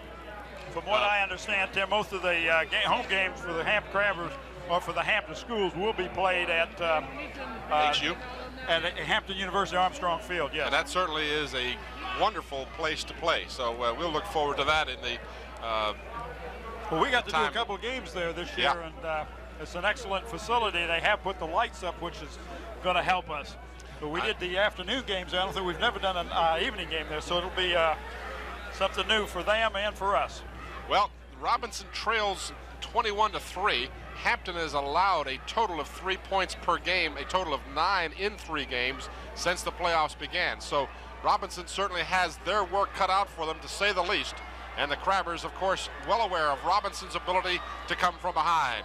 George Atwood has the ball in the air, and the second half is underway. Tony Hyman will take it at the 9-yard line. Following Todd Summers, Hyman, who fumbled earlier in the ball game, is stopped at the 34. Well, let me rephrase that. He will finally be stopped, and now, well after the whistle could or should have blown, they finally stop him. Yeah, I don't understand why they waited so long to blow the whistle. That somebody could get hurt, not just Hyman, and anybody could get hurt, because it kind of leaves people wide open, Tim. So the Crabbers leading 21-3. We'll start from their 35-yard line. Good field position.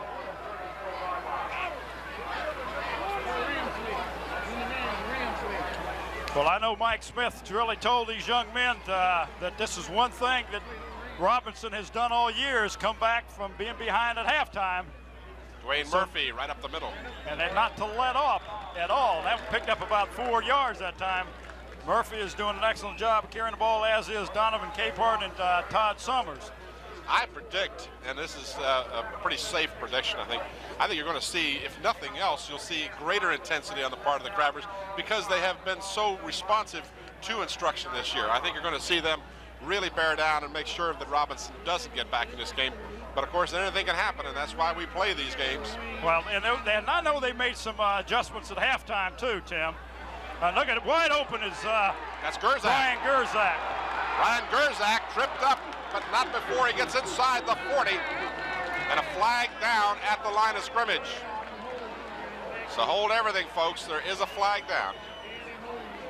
We'll watch as our official, Ron Cherry, will give us the initial indication.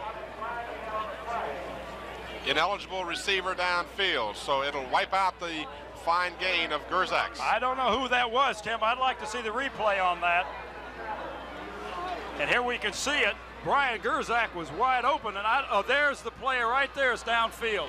Tim, one of the linemen on the far side might have been number 74. Somebody, I don't know, one of the tackles on the other side was got downfield before the pass was completed.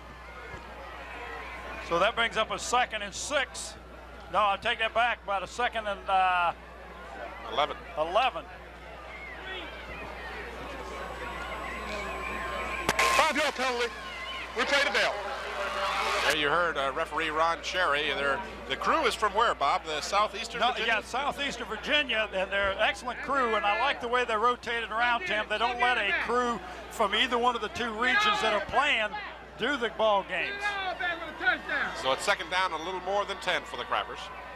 On the draw play, this is Summers, and a good open field tackle put on Summers. Over there to defend was number 23, and that is Sean Spear of Robinson. So Summers trying to get outside. Had Gerzak over there leading blocks for him along with Hyman. Summers was tripped up on a good play.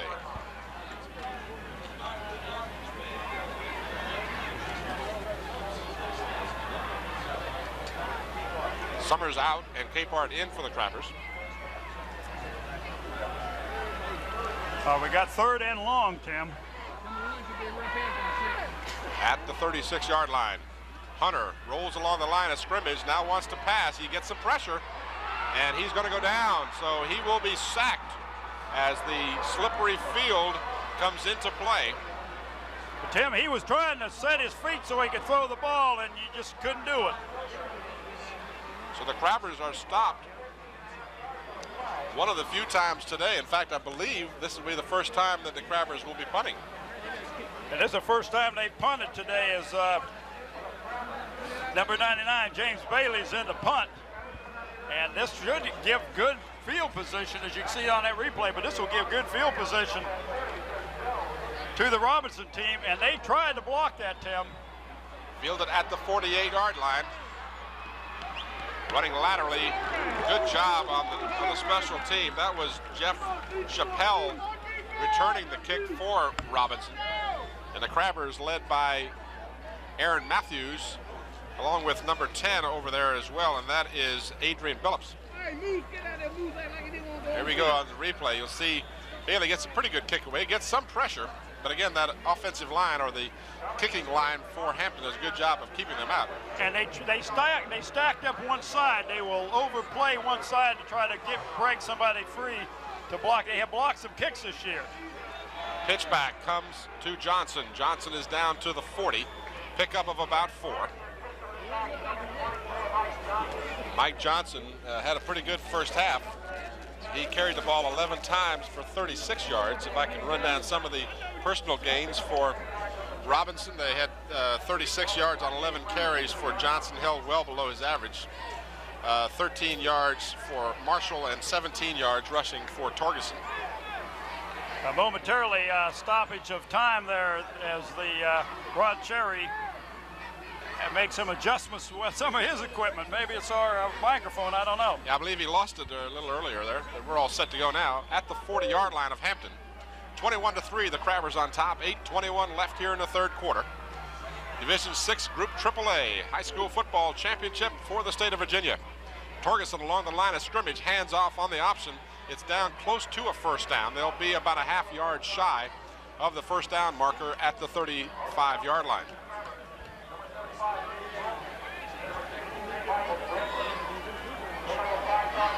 Crappers with 9 first downs in the first half. Robinson with 4.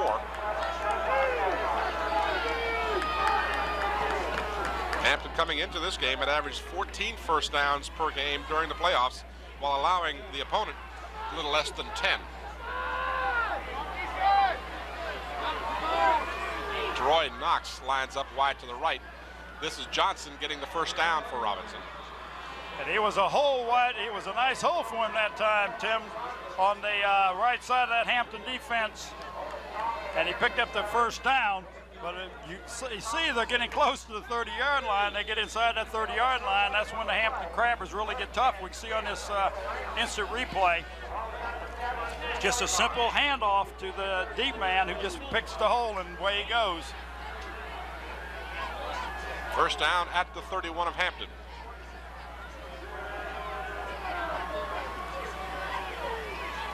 Torgerson on the option. And the ball comes loose.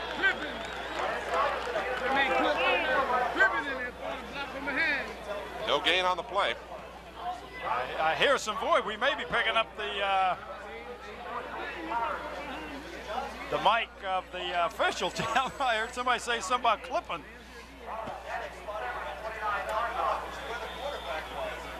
I'm told from our director that is just the crowd mic, and you'll watch the replay here as Torgerson hands off on the dive play. That is Johnson, and he's wrapped up very nicely, thank you, by Jamie Patterson. Second down and about 8. Inside handoff for Marshall. Marshall across the 25 down to the 24-yard line. And that was a trap play on that, Tim. Inside trap play is what Robinson uses to get a lot of their yardage, but I haven't seen anybody use it for great success against the Crabbers all year. But then again, no one's had anything work well against the Crabbers. Watch the replay. There you see they do some trapping on the middle of that defensive line, and Marshall picks up enough yardage to make it 3rd down and 3. And that's Matt McKeska, the number 70, the big tackle that was doing the trapping. This is Marshall again. He's got the 1st down. He's down to the 15-yard line. Robinson is not out of this game yet. They have made notice be taken by the Crabbers that they may be behind by 18 points, but they're not giving up. They mark the ball at the 15-yard line as 1st down for Robinson. 5:45 left in the 3rd quarter. Here's your replay as Marshall finds a good running room and does a good job of getting yardage. Well, he's getting some excellent blocks up on that line of scrimmage from that offensive line of his.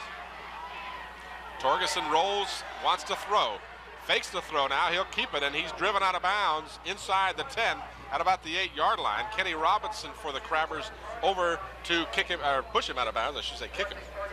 He didn't kick him, did he? No, I don't think he kicked him, but he did escort him out of bounds, Tim. The one thing we're going to see here is I don't think we're going to see him put the ball in the air. Because they do, the Hampton Crabbers are liable to come up with a turnover. There you see Robinson, or rather Torgerson on the replay. And then you'll see number 60, Hampton's Robinson, run him out of bounds. 2nd down and 3. Torgerson gives to Marshall, and Marshall is inside the 5. And he got a 1st down, Tim. James Wilson in on the stop, along with Jamie Patterson. And they'll stop the clock to advance the chains. It will be 1st and goal for the Rams of Robinson High School. Crabbers now come in with their goal line defense as Mike Slade comes out along with Kenny Robinson and Leonard Lassiter. They'll beef up the middle of that line. The Hampton's fans getting behind their team, trying to let them know they want to get involved in this game. Torgerson collides with Marshall in the backfield as he lost his footing, and they'll get little or nothing on that play. He got back just to the line of scrimmage, Tim, but he did. He ran right into the quarterback and really stumbled after he hit the quarterback. It just fell to the line of scrimmage. We'll watch the replay of this. There you see, he just lost his footing. Actually, looked like he might have been tripped up by Johnson, number 24. 2nd and goal inside the 4. Torgerson keeps the ball. He's going to try and go in from the outside, and he will not. My gracious, what a tackle on the far sideline. Well, I tell you what, the Hampton Crabbers were aware of that. Normally you would think they're going to go right up the middle. He just does a naked bootleg that Torgerson took around the right-hand side, but the Crabbers were there. But he did a nice move to pick up a couple yards, but now it's 3rd and goal from the 2. There you see James Wilson chasing him. He misses him. Jamie Patterson has a shot at him. Torgerson does a stutter step and gets away from him. And then Adrian Billups and Tony Hyman do a good job of putting Torgerson out of bounds. And now we have an official's timeout. An official's timeout. There are 4 minutes and 21 seconds remaining here in the 3rd quarter. I can make room for that pizza over here, Sam, if you need some help.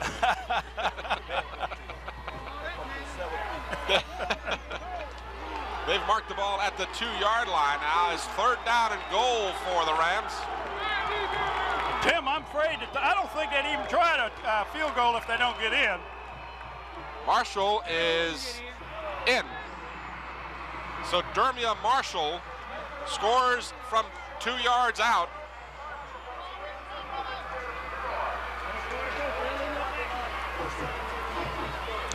And as they have done all year long, Robinson roars back here in the 3rd quarter to make the game now a 21-9 score.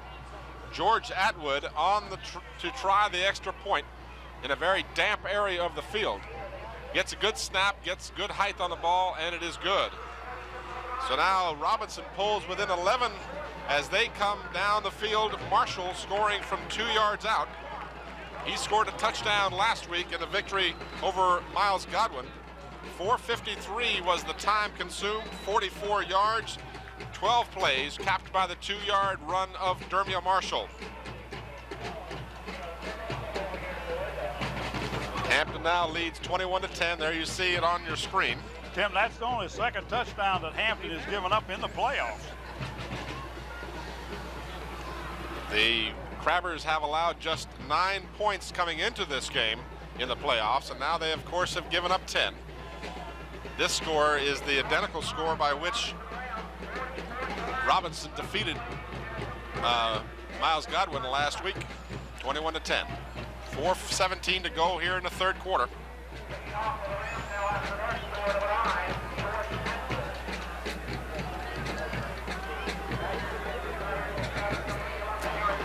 We understand that the referee was having some difficulty with the clip-on mic, so we will not be able to hear him for the duration, but we appreciate Ron Cherry's efforts in that area for us. We've tried to add a few more dimensions to our coverage. I'd like to hear from you fans. Got some things to say, good or bad. Give the school a call. Let us know. 15-yard line. This is Aaron Matthews, and he refuses to go down. He's finally driven out of bounds at the 26-yard line. Aaron Matthews, who has a touchdown pass for a touchdown in the playoffs. He threw one of 29 yards to Eric Hunter in the game against First Colonial. We'll watch the replay of the kickoff. Here's Matthews following Tony Hyman.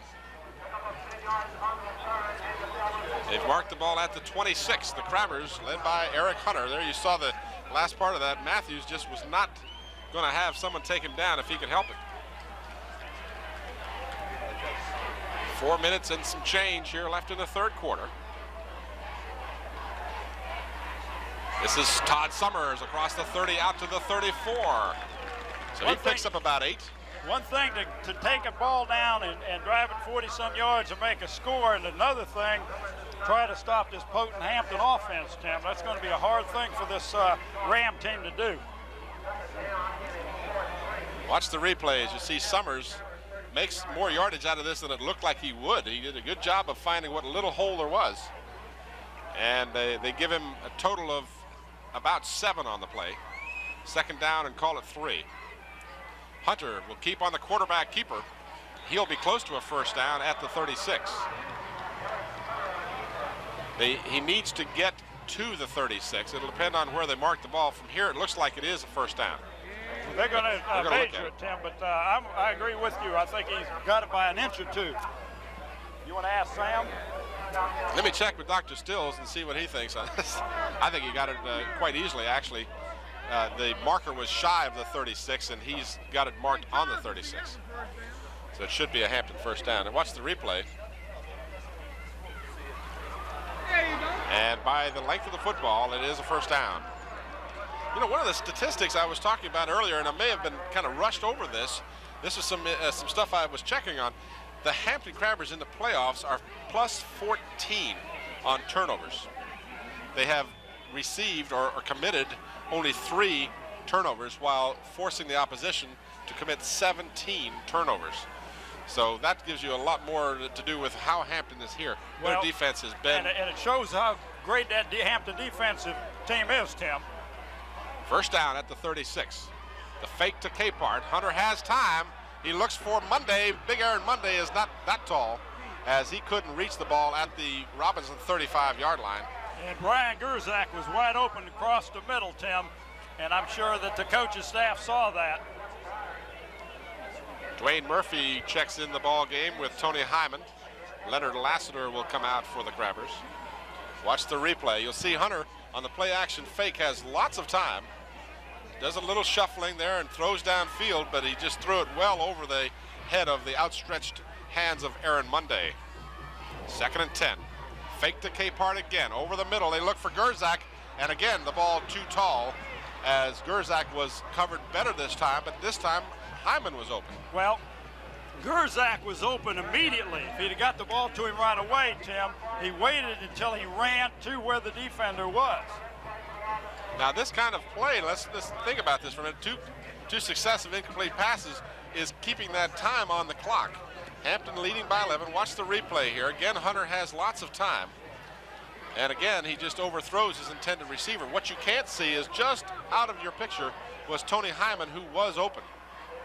3rd down and 10 at the 36. Again, same play action. Lofted down. Hyman's behind the defense, and he's incomplete. Good job of taking the ball away from him. Hyman had the ball. He had to slow down as defending on the play. Chris Scales, all-regional defensive back for Robinson, was able to recover. Hyman had him beat by 5 steps. Oh, easy, Tim. Unlike, again, you know what happens too. I mean, Hunter is only human. He overthrew the last 2, so this time he took a little off of it. And in fact, if he had aired it out, he might have had a better shot. Well, if it aired it out, that had a score, Tim. Yep. Now, Hyman, what you can't see right now is Hyman has 5 steps, but then he has to come back. See him way beyond, and then Scales does a good job of getting to the ball. Fake play. Lassiter's got the first down inside the 50. Oh, what a call, Tim. So James Bailey in deep punt formation. Okay, Tim, let me tell you what I knew that they were going to do this, but I did not know when. But they rush a lot of people and leave that end wide open on the kick, and all he did was tell Bailey, throw the ball. Well, let's get the first down. And boy, you talk about taking the air out of a team's bubble. That'll do it in a heartbeat. You got the Crabbers in a 4th down situation. You fake the punt. You throw the completed pass. The Crabbers are back on offense. At the 48, Todd Summers down to the 46. Stood up and driven back by number 32, and that is Jason Tenberg, the middle linebacker for the Rams. 2:08 remaining. There you see some of the Crabbers on the sidelines trying to keep warm. Temperature in the 30s for this afternoon's game. The snow has evaporated from the middle of the field between the 30s, but it's still sloppy out there. Not as bad as we've seen in the past, but it's still, the footing is less than ideal, to say the least. Pickup of 2 for Summers, 2nd down and 8. Hunter again goes to the air. Throws for Hyman. Hyman has it at the 30. He struggles out of bounds at the 29-yard line. No flags down. First down for the Crabbers. You can't hold Hyman and Hunter in check very long, Tim. He may overthrow a couple times or underthrow or something, but when they get connected, they're going to put some points on the board and then fire up this crowd. Watch the replay as Hunter goes back again, has plenty of time. His offensive line doing the job as they have all year. Give Hunter more than enough time to complete the pass. Hyman at the 29-yard line is driven out of bounds, but not before the Crabbers get yet another first down. This is Summers. The hole is filled in the middle. He struggles for a yard at maybe 2. Todd Summers carries. 1:15 remaining in the 3rd quarter. Hampton leading 21-10. If you joined us late, this is the AAA Division VI state championship game between the Robinson Secondary School of Fairfax, Virginia, and our very own Hampton Crabbers, appearing in their 5th consecutive state championship game, having won 2 of the 4. We're under a minute to go in the 3rd quarter. Gain of a yard for Summers. It's 2nd down. Inside handoff for Dwayne Murphy. Murphy stopped momentarily, but a good second effort gets him inside the 25 down to about the 24. So Dwayne Murphy, who has not done a lot of ball carrying here in the first 3 quarters. Murphy's only carried it 3 times. That was his 4th carry. And he picks up about 3, maybe 4 yards. And watch on this replay, Tim. It's an inside handoff. He runs. He gets his 1 right there, and he picks up this 2, 3. He picks up about 4 more yards after he is hit. We should have time for 1 more play here in the 3rd quarter. We're inside of 10 seconds. And now Hunter calls a timeout as he decided once he got to the line that something was not the way he wanted it. Now, Tim, that was the same call as before, trying to draw him offside to get that first down. But they got 6 seconds to go in this quarter, and as we've seen, all the scoring today has been to our left. Nobody has scored to the end zone to our right. I don't know if that's got anything to do with it or not. One thing you want to keep in mind. The Crabbers, being so opportunistic, they forced 4 turnovers from Norview, 3 interceptions and a fumble. Then against First Colonial, a team that averaged 35 points a game and just doesn't make mistakes, they made them commit 5 turnovers. And then last week against Vauquier, they made them commit 8 turnovers with 5 interceptions and 3 fumbles, and all those things were shared by almost a different player on each case. All right, we have 6 seconds remaining, 3rd down and about 4 for the Crabbers. Outside of your screen at the bottom of the field is Tony Hyman, number 1, and then at the top of your screen, just out of your picture, is Aaron Monday, number 89. Referee is making sure that they have used enough time, as there are several radio stations covering this game today, and of course they want to make sure they have enough time so they don't miss a play. Watch for the Murphy-Risky play here. No, we don't see it this time. Hunter keeps. He's got the first down and then some. He's dragged down at the 11-yard line. And that's the first time we've seen the option today, Tim, by Hampton anyway. And last week we saw Hunter run that thing to perfection. He picked up a lot of yardage, scored a touchdown on it, and that's the end of the 3rd quarter. Now we're coming down to the end where all the points have been scored today. All right, that is the 3rd quarter, and it is 21-10. Hampton on top. A.G. Womble has an interview on the sidelines. Yeah, we got Steve Washington. Steve, that was a big first down. Down, one we needed at this time of the game. It's tightening up here, definitely. All right, we're up 21-10. We can't make any mistakes, though. No, you know, when it comes to the championship games, it's a team that makes the fewest amount of mistakes. And so far, we've been playing pretty well, but we can't afford any more against this Robinson team, I tell you. What did Coach Smith tell them at halftime? Well, he wanted them to keep up playing with the intensity that they were playing with. He made some adjustments, which he always does at halftime. But mainly, he wanted them to know we had 24 more minutes of football to play today. Year after year, it seems like the Crabbers are here on this game. Well, they seem to get up for this time of the year. A lot of teams try to get to the playoffs. Hampton tries to win the state championship. All right, Steve. Good luck to you today. Steve Washington. We're sure glad to have him back on the sideline, AG. You give him our best. 12 minutes remaining here in the state championship game. We'll watch the replay of that last play by Hunter. And it was just an option, and he, instead of pitching it or handing it off, he just kept it and found a nice hole there, and the guy grabbed a hold of his shoulder pads, or he liable to have scored on that play. Hunter scored twice last week against Fauquier.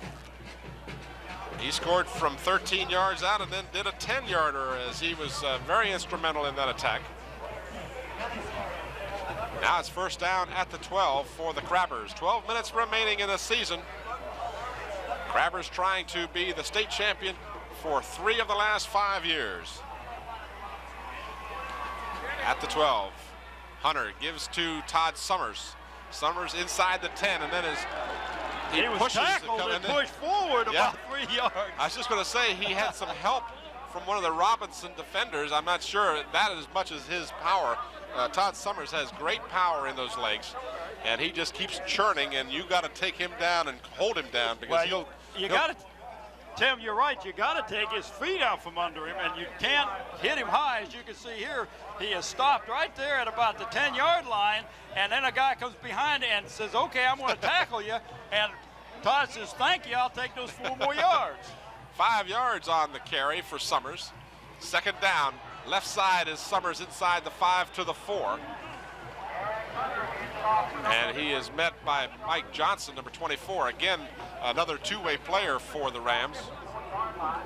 It'll be 3rd down, as the Crabbers, in fact, can get a 1st down without scoring. They need to get to the 2 for a 1st down. It's 3rd down and 3 at the 5-yard line. Here you see the replay as Summers.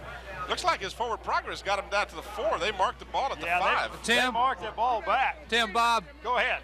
They missed the mark on that by at least 2 feet, maybe a yard. You mean the spot? The spot, yeah. Yeah, they really did, because our replay showed that he was at the 4 when he was driven back. Nonetheless, it's 3rd down and 3. Now flags are down, and we're going to look at a delay of game call, I'm afraid. So the Crabbers were rolling. They took too much time to call that play, and that that'll hurts cost them down 5. there, Tim. That really hurts down there. That's valuable real estate. Crabbers averaging 34 points a game in the playoffs. They averaged 26 points per game during the regular season, and they held their opponents to no score in 6 of the 12 games they played. Tim, we can either see a pass here, or we may even see the option. 10:34 remaining in the ball game. Hunter will keep his call his own number. He's down close to a first down. I don't think he's got the first down. I think it he'll be depends just shy. again on the mark. He's awful close to it. I think we're going to look at fourth down. He's going to be about a yard shy as they'll mark it just short of the 3, and they need to get to the 2. So now what do you do, Coach? You take it straight ahead, Tim. Take it straight ahead. The worst thing that happens is you give them the ball inside their 5. There you see the replay of Eric Hunter, big 6'4" Eric Hunter, who's become quite a runner. Now the crowd gets involved in this one. This is a big play here. 4th and a foot. Excuse me, 4th and a yard, and we've got motion but no flag as Hunter was trying to get him drawn offside, but it didn't work. We saw movement on the defensive side of the line, but apparently not enough movement to necessitate a flag. Tim, they marked the ball about a yard short of the first down. But here in this situation, I look for him to go straight ahead, and I'll tell you why. With the field being as kind of muggy and sloppy and a little bit slippery, if you try to go laterally and then cut, you may not be able to plant your foot and make the cut. It may slip out from behind you. You can get more power if you're going straight ahead. And I don't know that if Mike Smith might just give the ball to Eric and tell him to take it, but I don't look for him to go straight ahead. Of course, hey, I've been wrong many times trying to catch what Mike Smith is going to do. And again, he may throw a little dump pass. He may just fake it and throw a little dump pass to Mundy or Gerzak. Well, we'll have to see.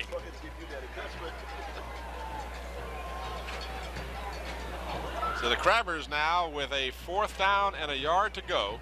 The ball is at the, well, it's between the 3 and 4 yard line. It's a little more than a yard. They need to get inside the 2. Crabbers have Murphy directly behind Hunter. And that's who gets the call. Murphy gets the call, and he's stacked up. It's going to be a very close call. I'm not sure he got it. I'm not either, Tim. We'll wait and see as the officials now will stop the clock with 9:39 to go.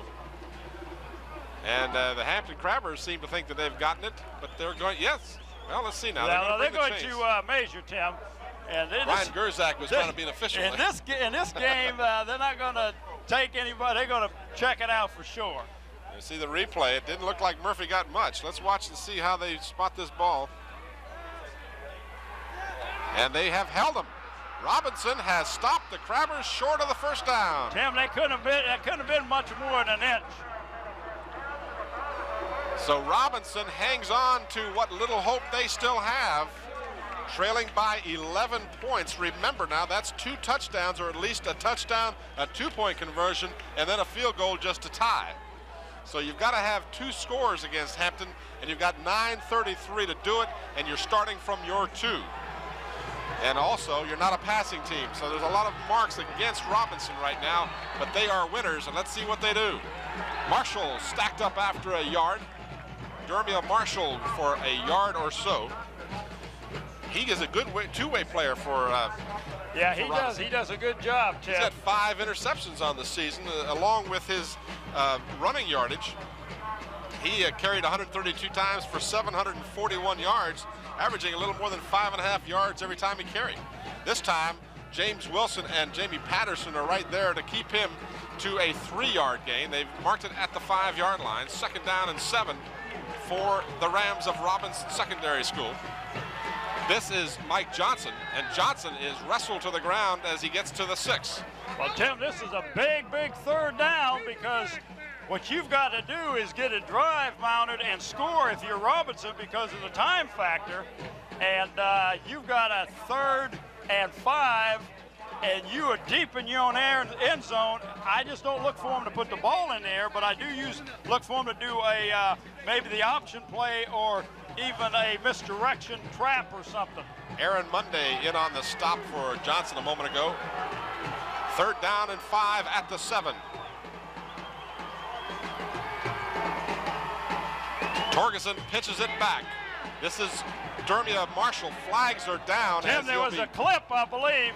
He would be close to a 1st down. Let's see, and it's going to be an illegal block against. It had to be. That was an illegal block. And Michael I saw Slade, that one. If we catch it on the replay, you'll see it. Michael Slade, number 41 for the Crabbers, was ecstatic to say the least because he knew they were going to call it. Yeah, and you take the penalty because the flag will be at where they put the flag. Watch back Michael at the Slade 5. right here. There it is. You can see him getting. Well, I didn't really. No, actually, what you didn't see was the block on Jamie Patterson, number 64. I think that's where the penalty occurred because he was hit from behind. Slade looked like it was a pretty good block on him. But the flag was thrown at the 5, Tim, so that moves the ball back to the 2.5-yard line. So now you got a 3rd down and really long. And what do you do now? You call timeout and say, Coach, what do I do? Or do I put the ball in there? I think you got to take the stops out. You got 7 minutes and less than 8 minutes to go. You got to do something if you're Robinson. 3rd down and 9 at the 3. And they're going to be stacked up at the 5-yard line. That was Mike Johnson, number 24. And that was that misdirection or that trap that they are very successful with, Tim. But I tell you, the Hampton Crabbers are well coached in how to defend against that trap, and they did. They come up with a yeoman's job of stopping that play. And now that you got to punt the ball from deep in your own end zone, Hampton should come out with good field position. You'll see the replay here. Michael Draper, number 63, is in on this stop, along with Jamie Patterson. They're not putting anybody back. No, Hampton's putting nobody deep. So they'll just let the ball bounce if, in fact, they kick it, and they do. There's no one back to stop George Atwood's kick. It takes a Robinson roll all the way to the 49-yard line of Hampton. But that way, you can't fumble it. You don't give the ball up, and you make sure they don't try a trick play from down there, Tim. So the line of scrimmage was the 5, and that was a 45-yard kick with no return. There you see it, just shy of the midfield stripe. And that's where the Hampton Crabbers will have it, leading 21-10 with 6:40 remaining in the state championship game. The Hampton Crabbers looking to become the state champ for 3 of the last 5, and they have won the state championship 4 times in the 1980s. Eric Hunter gives to Dwayne Murphy, and Murphy's stacked up after a short gain. Tim, he just got back to the line of scrimmage, basically.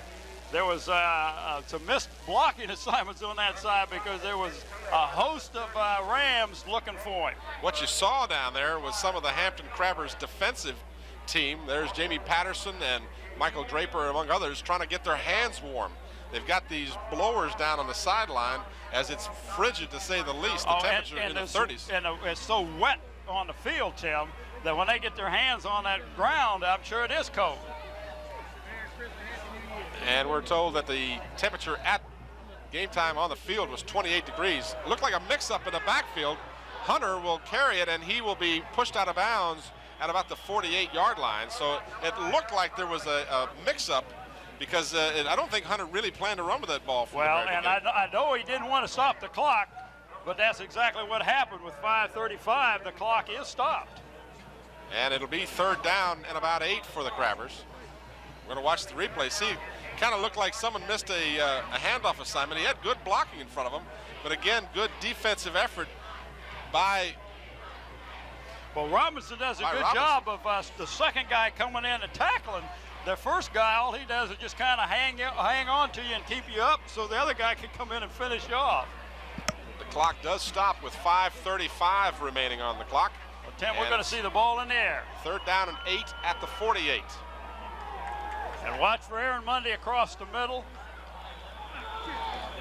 And that is the last time out for the Crabbers.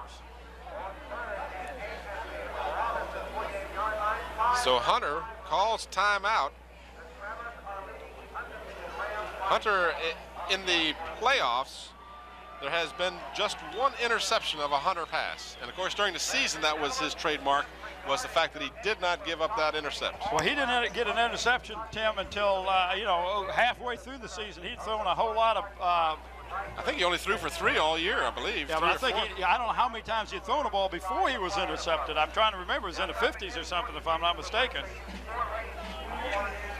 Well, that's been the trademark of the Crabbers this season. They force you to make the mistake and then they make you pay because they take it down and score.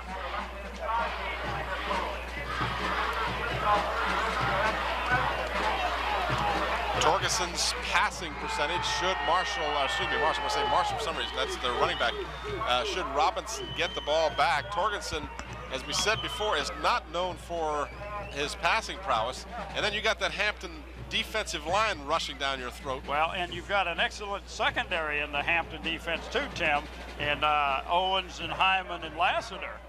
And then, of course, you drop your linebackers back, Patterson and your defensive ends, and you really put a lot of pressure on trying to find an open zone. 3rd down and 8 at the Robinson 48. Hunter straight back to pass, has time, flares it out for Capehart. Capehart down close to the first down, but he will be about a yard or more short of the first down. They'll mark it at the 41, but he needs to cross the 40 for the first down. So now you're facing a 4th down situation. You have no timeouts left, so you can't even take a break to figure this one out. No, but they've got a timeout. So this is really gives Mike Smith a chance to think about it, because they're going to measure, and they got to bring the chains in all the way from across the other side, Tim. And once more, Mike Smith uses his head, because it's not a first down, but he's within his rights to ask for it because it's fairly close. Capehart, who has not played much in the playoffs, does a good job of concentrating. That ball was thrown a little bit behind him, and he did a good job of catching it and then running with it afterwards. There you see, it's easily a foot short of the first down, but Mike Smith had the right to call for that measurement, and in the meantime, he bought some time to discuss the options available to him. And Tim, they're not going to kick the ball. They're going to go for it. 5:17 is the time remaining in the 4th quarter. There are no ties in this game. Robinson trails by 11. And Tim, I just take a quarterback sneak. Robinson opened the scoring with a 41-yard field goal, and then Hampton responded with 3 touchdowns to lead 21-3 at halftime. The only score here in the second half has been a 2-yard run by Dermiel Marshall to make it 21-10. 4th and a yard, and Dwayne Murphy has it more than enough. He's knocked off his feet momentarily. He gets up and keeps going, or not really gets up, but keeps his balance and goes inside the 30. Looked like Murphy was going to go down. Well, Tim, number 6, Chris Scales, who is an excellent defensive back, hit Murphy with all he had and couldn't put him down, and he was still down on the ground, beating the ground, because he said, how can I hit him and he not go down? Well, I was so sure that Murphy was going to go down, because watch here, he takes a real good lick here at about the 35-yard line. Right there. I mean, right there, it looks like he's going to go down, and he just stays on his feet. Just an incredible job of maintaining his balance, and gets the first down at the 28-yard line.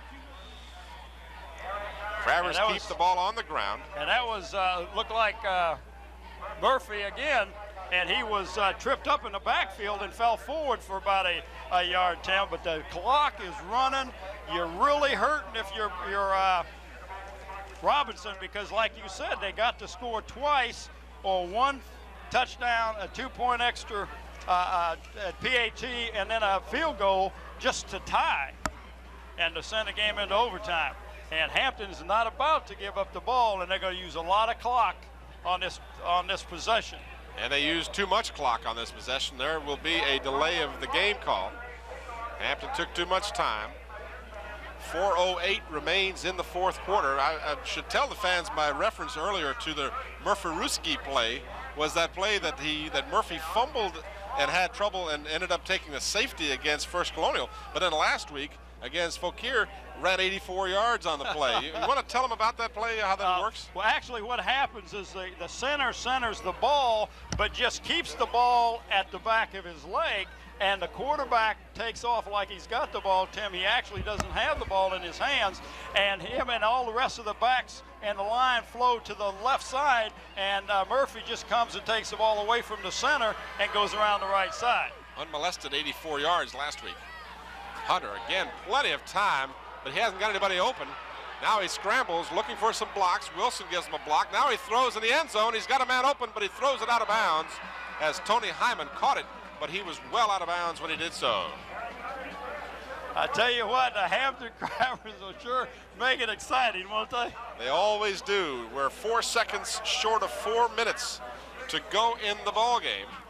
And they didn't put a lot of pressure on him at the beginning because he just had plenty of time. He just couldn't find a receiver. He just couldn't find a receiver. Watch Wilson, James Wilson, heads up ball, gives him a little more time, and there you see, unloads down in the corner. Hyman was open in the end zone, but just had to come back and go out of bounds to catch it. 3:56 remains in the fourth quarter. Hampton 21, Robinson 10. Tim Cole, Bob Hintz, and A.G. Womble. Hope you're enjoying the ball game. Hyman is open at the 25. He's got it, and then he'll get no more, but he'll have the catch for a 3-yard gain. No, Tim, excuse me, that's a 7 yards. Yeah. 7-yard gain. And we've got a player shaken up for Robinson. Now that's one way to stop the clock.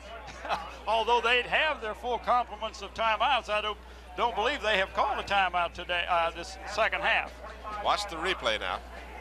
What you couldn't see was Hyman was wide open. He went down to the 25-yard line, did a little hook pattern, and then he was right there. And the defense responded quickly. Let's see if we can find out what might have happened to the Robinson player. And the one that made the tackle is the one that's still on the ground, Tim. Yep.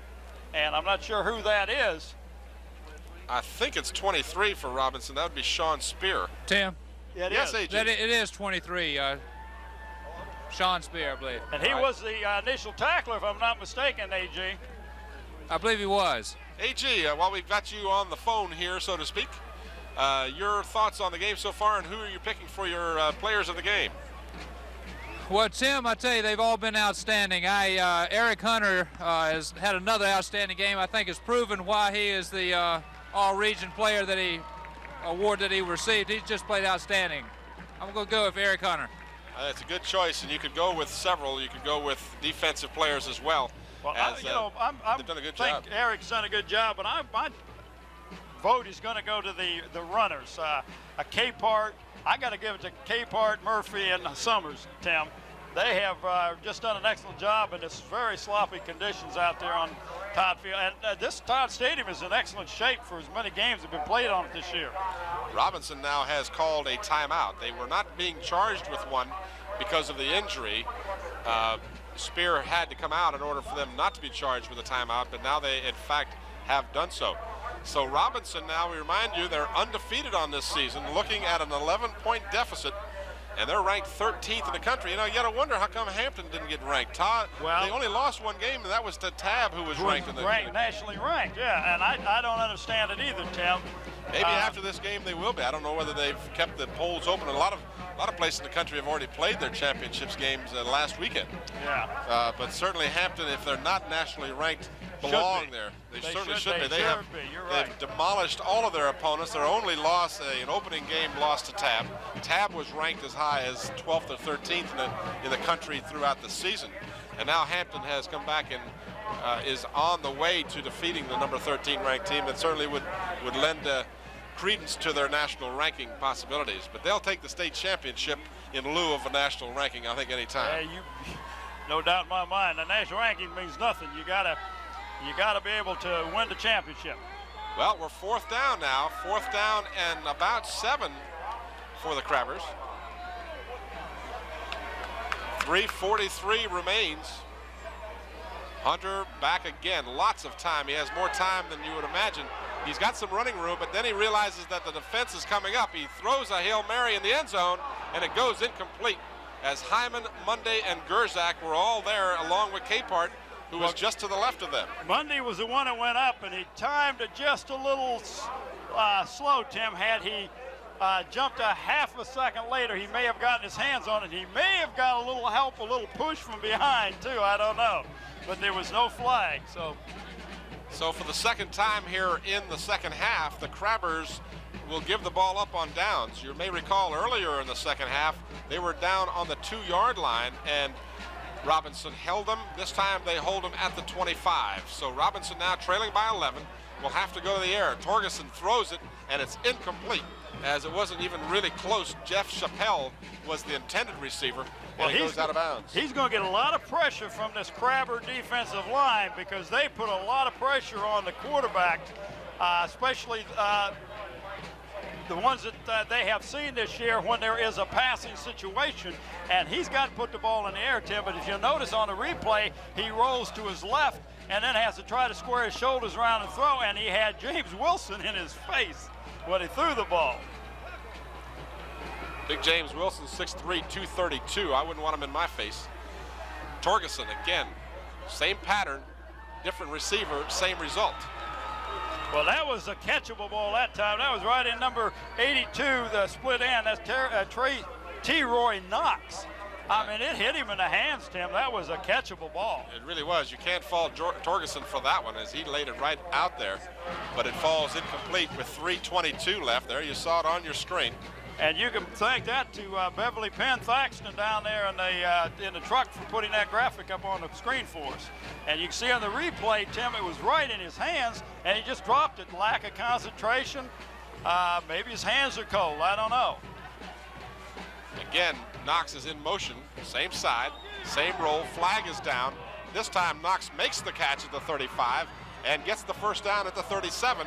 But let's wait and see what the penalty flag will be. And I think it's against Robinson. I believe that there was movement on the line of scrimmage. If that's the case, they will bring that back, take a 5-yard penalty, and run the third down again. From the expressions on the faces, or at least the body motions of two of the players, let's watch the replay. You see Knox going in motion. He'll be the receiver. And I didn't see the motion, but that's was the call. That was the call. And Knox makes a good catch. He's wide open. Torgerson did a good job of getting it to him, but it's wiped out by the motion penalty. And that'll back the ball up to the 20-yard line. It'll be third down and 15. They need to cross the 35 for the first down. 3:14 as the time is moving so slowly here in the fourth quarter, as it always seems to do in these situations. I looked up and the third quarter was gone. I'm thinking, wow, that was a fast quarter. But you're right, Tim. This is this is a much slower quarter, and we're under 3. Third down and 15. Again, Knox goes in motion. Kenny Robinson had a shot at Torgerson, missed him. Now he throws it downfield, and it's caught at midfield. Dermia Marshall on the receiving end as Kenny Owens was there along with Tony Hyman. Well, Hyman fell down. Yeah, that was my point, Tim. He had to come back for the ball, because had that ball not been underthrown, he would not have completed it. The hurry-up offense for Robinson. We'll get a chance perhaps to see the replay here. You'll see Torgerson going and throwing down at the 50. And there you saw already on the ground was Hyman. Back to the live action. Torgerson has a man open, completes the pass at the 35, down to the 25, to the 23. And that'll be another first down for Robinson. 2:25 remaining. The Rams are not through yet. They've marked the ball at the 25. It'll be first down. They restart the clock. Well, Tim, that man was wide open that time. Now, I'm not sure Hampton has enough players on the field. They had a couple of extra ones come off. I think they'll have enough, but they're... Yeah, there's 11 out there. 2:10 remains. This time, Torgerson rolls to his right, throws it behind the intended receiver. And it was almost picked off by Slade, number 41, Tim. Michael Slade would have had a waltz down the sideline had he been able to pick that one off.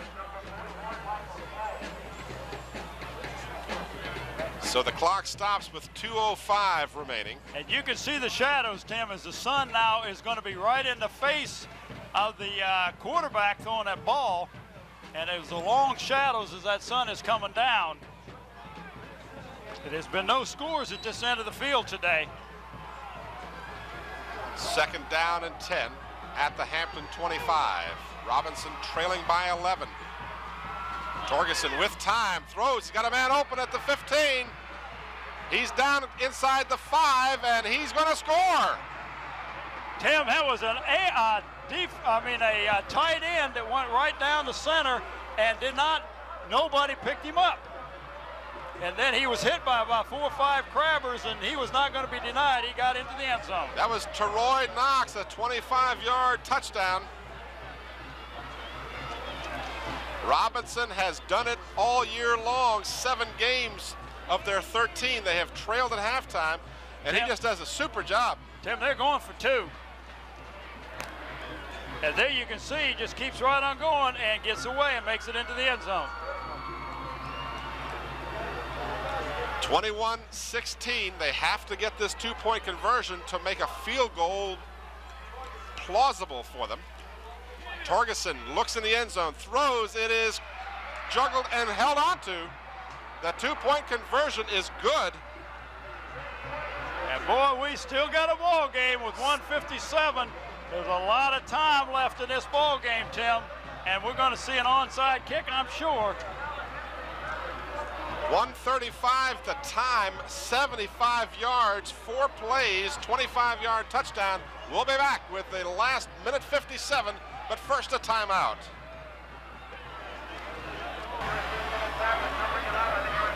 There you see George Atwood, who has the range. He's already hit a 41-yard field goal in this game.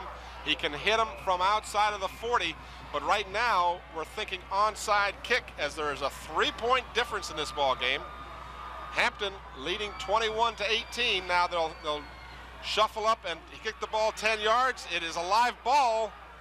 Who's got it? The Crabbers have it, according to Jamie Patterson. It may have gone out of bounds. And of course, it belongs to the receiving team. If it goes out of bounds, there's a penalty, but it may have been recovered. I'm not sure. Well, he motioned the Crabbers ball, Tim. Now the Crabbers Crabbers have no timeouts left. They have used all of their timeouts, while Robinson, I believe, have at least 2 of their timeouts remaining. They've used 1. They used 1 after Spear was shaken up, and then they used a timeout. So they have 2 timeouts. They can stop the clock twice during this last minute 57. Watch the replay of the onside kick. It has gone the 10 yards. It's a live ball at that point. The Crabbers covered it. Back to the live action. You don't want any fumbles right now. Hunter keeps on the option. Hunter will dive forward to the 48. And Tim, that's hard to turn on. That field is really messy in that area. Robinson calls their second timeout. They used just 9 seconds on that play. A pickup of about 2. The Crabbers desperately need a first down. A first down will pretty much close it out. Oh, yeah, if they get a first down, you're right, Tim, that would close it out. As you can see, Eric carries the ball and sees the space where he can go back, but his feet were slipping out from under him, and he just couldn't make the cut. A lot of the Robinson fans had left early when it was 21-3 and then 21-10 and time going down. They kind of headed for the X's. They should know better than to do that with this come-from-behind team of the Robinson Rams from Fairfax. Their second timeout called. They get 3, so they'll have 1 more timeout after this. Mike Smith in the huddle telling his team what he wants them to do on offense. And of course, his counterpart Hilgert has now returned to the sidelines for Robinson. One of these teams will have a winning streak snapped. Robinson has won 13 games this season without a loss. Mike Smith, there you see him coming off the field, mud-spattered clothing. It's been a good one, folks. 2nd down and 8. 1:48 remains in the 4th quarter. This is Todd Summers. Summers to the 47 before he's stopped by 3 or 4 of the Robinson defenders, among others, Robert Fink, number 90, and Mike Johnson, number 24. And now Robinson will use their last timeout to stop the clock with 1:31 remaining, and it's 3rd down and about 7. Well, now we'll see Hampton come up with a play, and they have all year long, Tim. They'll come up with something, pick up that first down. You know, this game has been set up perfectly. Here you've got a team that has a kicker who has the range.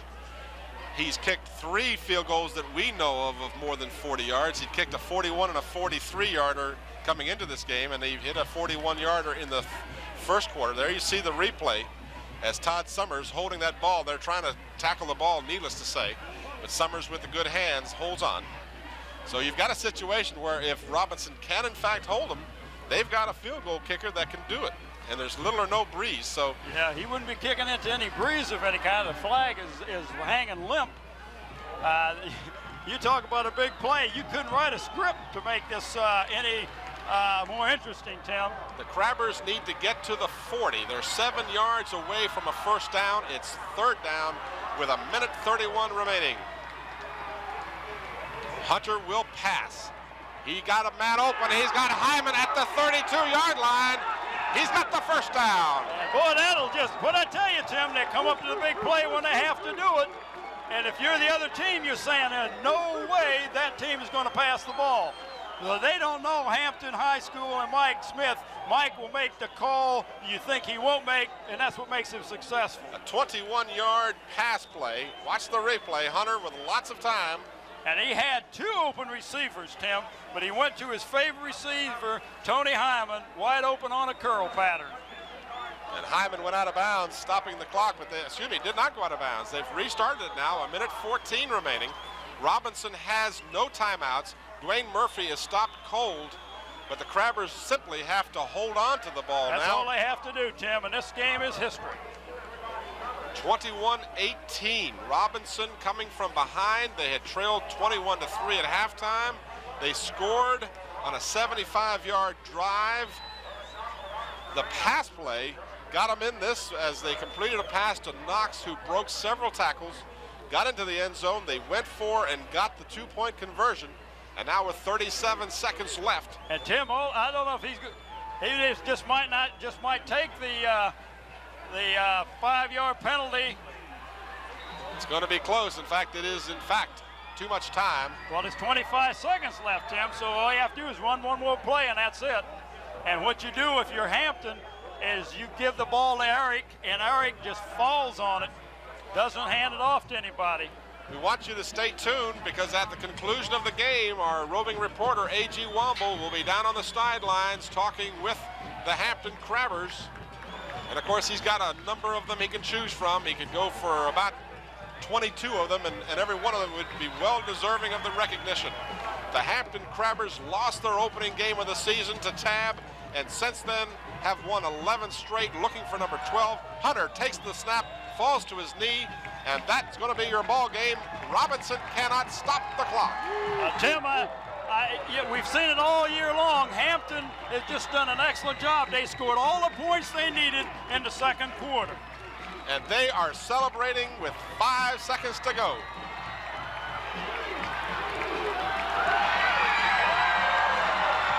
And Mike Smith's Charges are the state champions. Eric Hunter wanted that football, Tim. He got the football. And you can see a pile there. You can see the Hampton Crabbers side there just in jubilation. And Tim, there's a big pile of Hampton High School football players out in the middle of that field. They are just besides themselves. John Mitchell, with crutches and all, in the middle of that pile. He doesn't care. John Mitchell, who was injured in the first Colonial game, is in the middle of that pile celebrating with his teammates. He said they had the greatest intensity of the season this week in practice, and it paid off for them as they end the unbeaten season of Robinson Secondary School. They extend their win streak to 12 and win the Group AAA Division VI state championship. Well, Tim, congratulations to the Before we go to AG and some of the I just want to say about all we appreciate all the response we're getting from the fans that watch this game, but I want to tell them to make sure they keep staying tuned because we're going to be doing a lot of basketball. In fact, we'll hopefully be doing a basketball game of the week. We'll be bringing all the Hampton schools and some of the Newport News schools, of course, and we have an excellent crew that has just really gelled and done an excellent job with this slow motion instant replay and everything that we have. All right, AG, have you got someone down there? All right, Tim. Go ahead. Go get him, AG. All right, we got Benjamin Hatsfield. Your thoughts on the big win, man? We had to do it. It feels so good. It's my third trip here. Just feel good to have it. Got a little exciting there at the end. Yes, sir. Yeah. Just took control of the ball game. Great game. Great season. Thank you. Thank you. And the Hampton Crabbers continue Tony Hyman is right behind you, AG. All right, we'll get in. We got Leonard Laster right now. Leonard, good defense right there today. Thank you, Mr. Hey, Leonard caught that pass on the fake punt. Tell us about that pass on the fake punt there. Well, we worked on it all week. We knew that they stayed back, like 25, 35 yards deep on the punt, and they were rushing the end, so I just slid out, went into the flats. And all right, there's a lot of key plays today. That was one of the key ones, Leonard. Yeah, it was. All right. Week, Great game. All right, great game. All right, Alice Man. We on, Tim? Yeah, Elvis. Okay. All right, Tim, we got Elvis. We got Elvis Man. Elvis, great season. Your thoughts on the big win today? Well, the guys were determined from last year to win the state championship. When we lost to T.C. Williams, some of the guys were sitting there on the bus. They said we're going to do it next year, and we was just glad to get the opportunity to be here, and they did it. All right, when we didn't make that 2 or 3 yards last year, I guess it's been a long time waiting for this moment. Been a long time. It's been a 5-month mission somewhat since August the 10th. But the guys were determined to do it, and they came through great. What was the difference today? I think the difference today was that we wanted it more, from last year, the experience from that playoff against T.C. Williams last year. And it was just in the guys' minds to win the state championship this year, and all we had to do was get them here today, and they was to win it. A lot of key plays today. That fake punt, and at the end of the game, several key plays today. It was. The fake punt was a big play to keep a drive going. And then there towards the end, we had a couple good defensive plays, and we missed a shot there that make a little bit more excitement here towards the end. But overall, the guys played real well. Got a big Crabber supporter here. Carol Mann, your thoughts? Excellent game. All right, great. Good luck to you. Great game, both of you. All right, Alvis and his supportive wife, Carol Mann. All right, AG, see if you can't get Eric Hunter, if possible. I saw him roaming around there. And Tony Hyman's being interviewed by a host of reporters. Mike Slade is standing right next to you, AG. You want to see if you get we do have Mike Slade. Mike, state championship today. I know it has to be a happy moment for you. Your thoughts on the big win? It is a happy thought, and we worked hard for it. I think we deserved it just as bad as anybody else. Hey, AG, ask him about that interception. Coach Smith and the rest of the coaches and everybody came out to support us the whole year, even when we were down, and then we back up. Tell us about that interception, Michael. Well, I saw we'd call a stunt for the linebacker on my side to go, so I had to pick up that end that was coming, and I guess the quarterback didn't see me. He threw it, and I just stepped in the way and got it. Good feeling when you caught it? Yeah, it was a good feeling, but I still didn't feel like I accomplished anything until the game was over. Okay, Michael, great season, and you're a great state champion. Thank you. Michael Slade. We got some final stats that AG is going to come to. Yeah, see if you can, I'm trying to figure out where you are on the sideline there, but there's a bunch of players over there to your left. There's K. Part is over there. Todd Summers is walking in your direction, AG. Summers with an S. Summers with an S. Tim. Tim. Yeah. Go ahead. We got the mayor of the city of Hampton. He's a proud man today, and he also played for these Crabber teams a few years ago. Your thoughts, Jimmy? Oh, it's a great victory. I tell you, to think that they could get here 5 straight times, that's a tremendous tribute to Mike Smith and their coaches. I can't say enough about them. I really can't. It looked pretty good at halftime, but then it got a little exciting there at the end of the game. Oh yeah, it's really hard to be in a position where you're winning 21-3 and got another half to play, but they came through. It was a great game. Ask them about our new stadium. They want to know about our new stadium.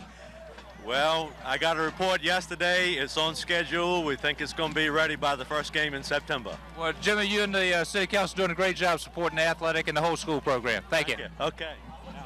Jimmy Easton. You got Todd Summers right behind you, AG. Yeah, we got Todd Summers here. Todd, your thoughts?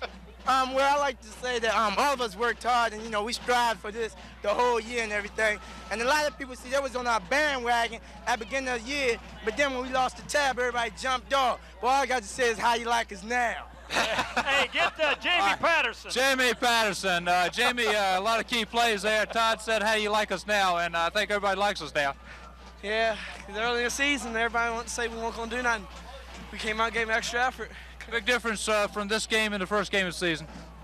Just worked harder. We wanted this one too bad. We weren't going to lose this one. Well, nothing they could do that was make us lose. Seems like this team gelled during the playoffs. It just came together because we had a mission, we had a quest since December 10th last year. we know what we had to do. We came out and did it. All right, great season, Jamie Patterson. Jamie Patterson. Hey, G, I see, you know, I don't know if you can get to any of the coaches that are out there. Yeah. But, Danny Mitchell. James Wilson.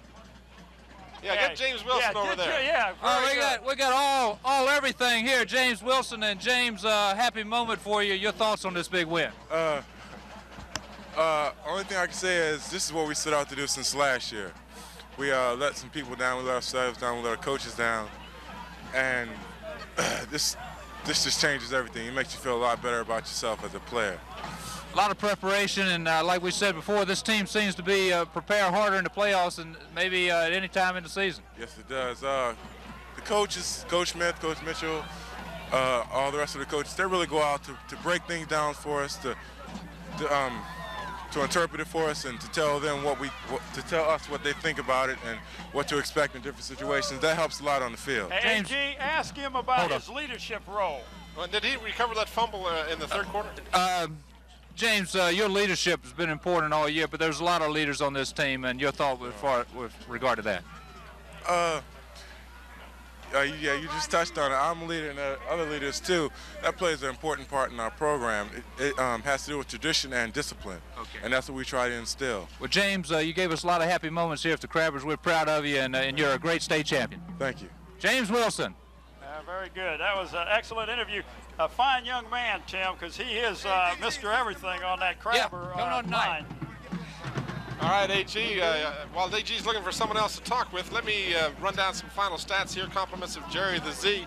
First downs, the Crabbers dominated 15-9. These figures are almost exactly where their averages were coming into this series. 134 yards rushing, 126 for Robinson, 141 yards passing for Eric Hunter this afternoon, 82 for Torgerson, 275 yards. AG, let me interrupt myself and go down to you with Tony Hyman. Okay, Tony Hyman, you guys worked hard, especially the last 4 weeks. Your thought on this big win?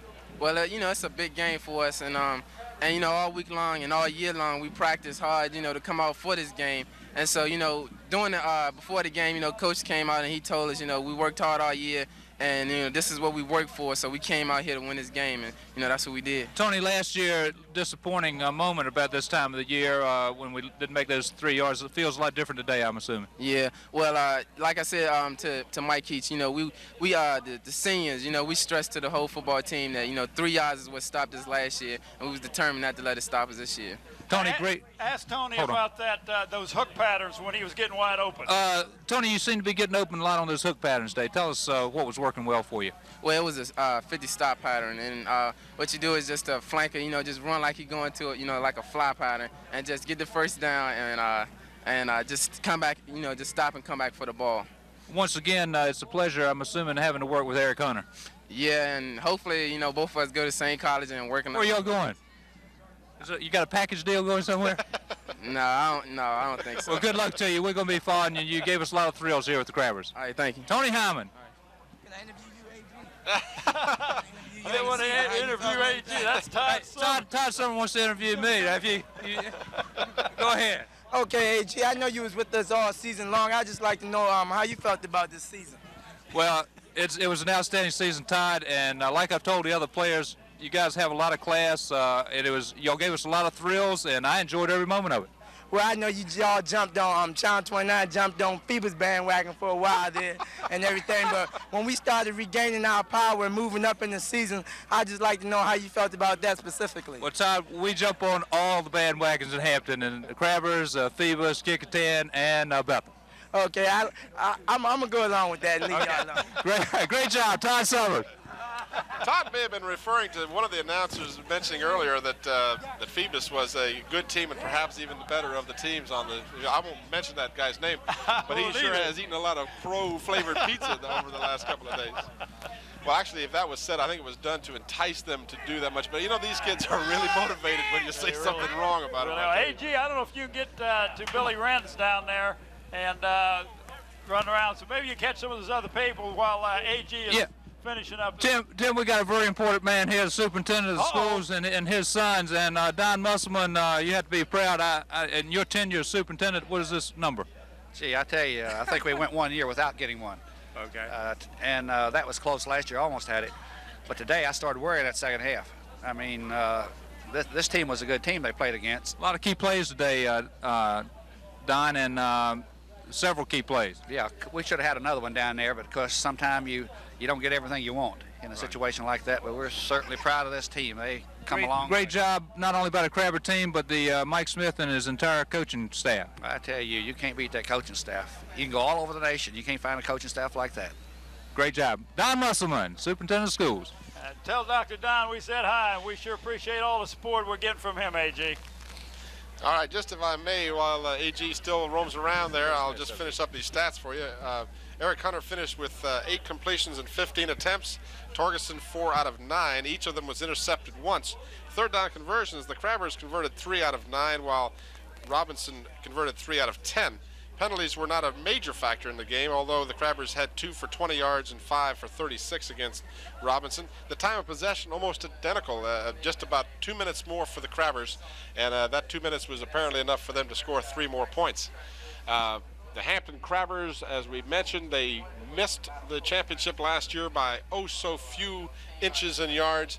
This year they atoned for that loss, and they had a goal at the beginning of the season, and they stayed on target, and they finished with what they were shooting for. Well, I think Dr. Musselman hit the nail on the head, Tim, and this coaching staff that the Crabbers have. Mike Smith has put together a good coaching staff, and they are so well prepared when they come into this ball game. And it's hard to beat a team that is prepared and does all the fundamentals as well as they do. I mean, they block and they tackle and they execute the way you're supposed to win. And that makes a big, big difference when you're at this level. Well, the level that Hampton has achieved is one that very few teams will ever achieve. They scored 124 points in their playoff season and only gave up 27, and the bulk of those 27 came this afternoon in the 18 points scored by a good Robinson team, ranked 13th nationally. Certainly the Hampton Crabbers deserve to be ranked nationally, but more importantly at this point, they are the #1 team in the state of Virginia for the 3rd time in the last 5 years. Oh, isn't that something? AG, I understand you got Mike Smith down there. The victorious head coach of the Hampton Crabbers, Mike Smith. AG, we're not picking you up there, buddy. All right, Mike, the game started with them controlling the line a little bit there, but then things changed. Your thoughts on the big win? No, I don't think he controls so much. You know, a lot of times you got to get into the ball game, kind of get in the flow of things to see what you're doing, right? You know, the ball game had a lot of ironic twist to it. I think even on the opening kickoff, you know, we knocked the ball loose. And Mike, it was a lot of key plays today. Several times there were several key plays. Your thoughts on those big plays?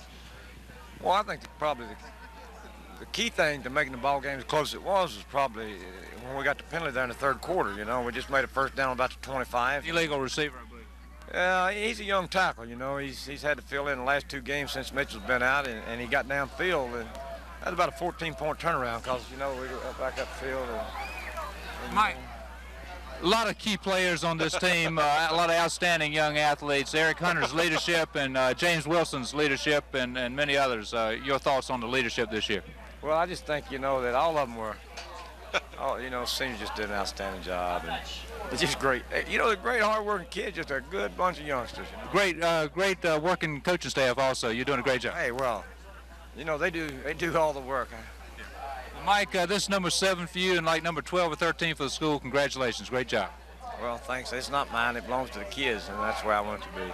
Thank you. Mike Smith, great job. I don't know if you didn't get to see it, AG, but the ball players came out and just doused Danny Mitchell with a bucket of water. I better get out of here then. You may want to make your exit.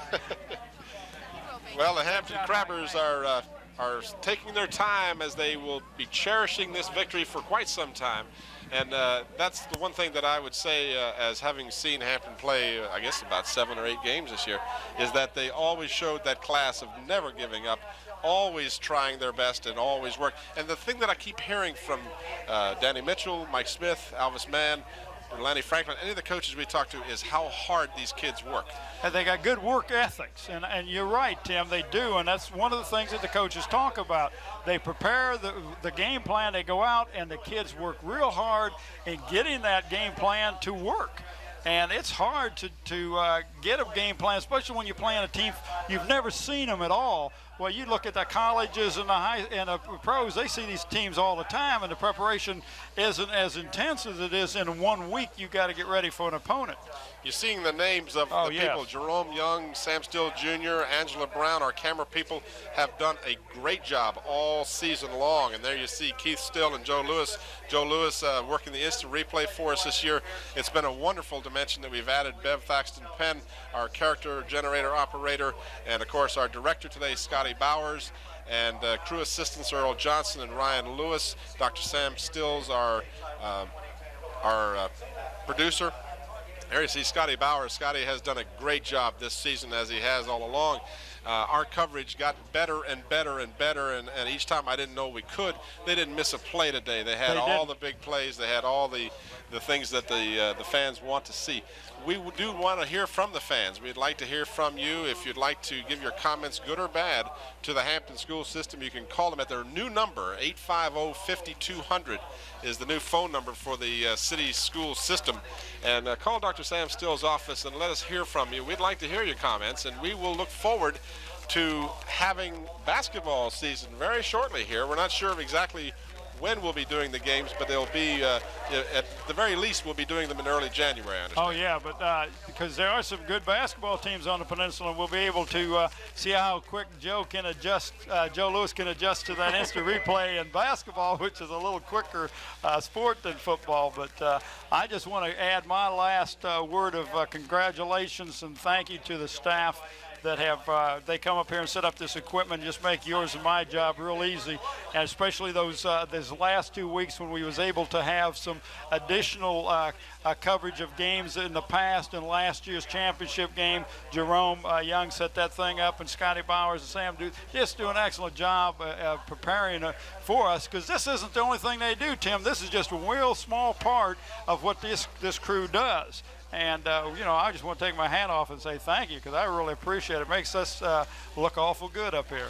They do a great job, and we want to thank the crew, and we want to thank you viewers for watching this year. We want to also congratulate all the teams on the Peninsula District. The Bethel Bruins had a good season. The Phoebus Phantoms knocked off early in the playoffs of Division 5, but they are a team to be reckoned with next year. Of course, every year the Hampton Crabbers come back with a team, so we'll look forward to football next season. But right now we're going to enjoy the moment as the Hampton Crabbers have been crowned the 1988 Division 6 Group AAA High School Football Champions here at Todd Stadium. The final score, the Hampton Crabbers 21, the Robinson Rams 18. For A.G. Womble and Bob Hintz and Jerry Zomplis, this is Tim Cole. Thanks for watching, and we want to wish all of you out there the very best of holidays. Merry Christmas and Happy New Year.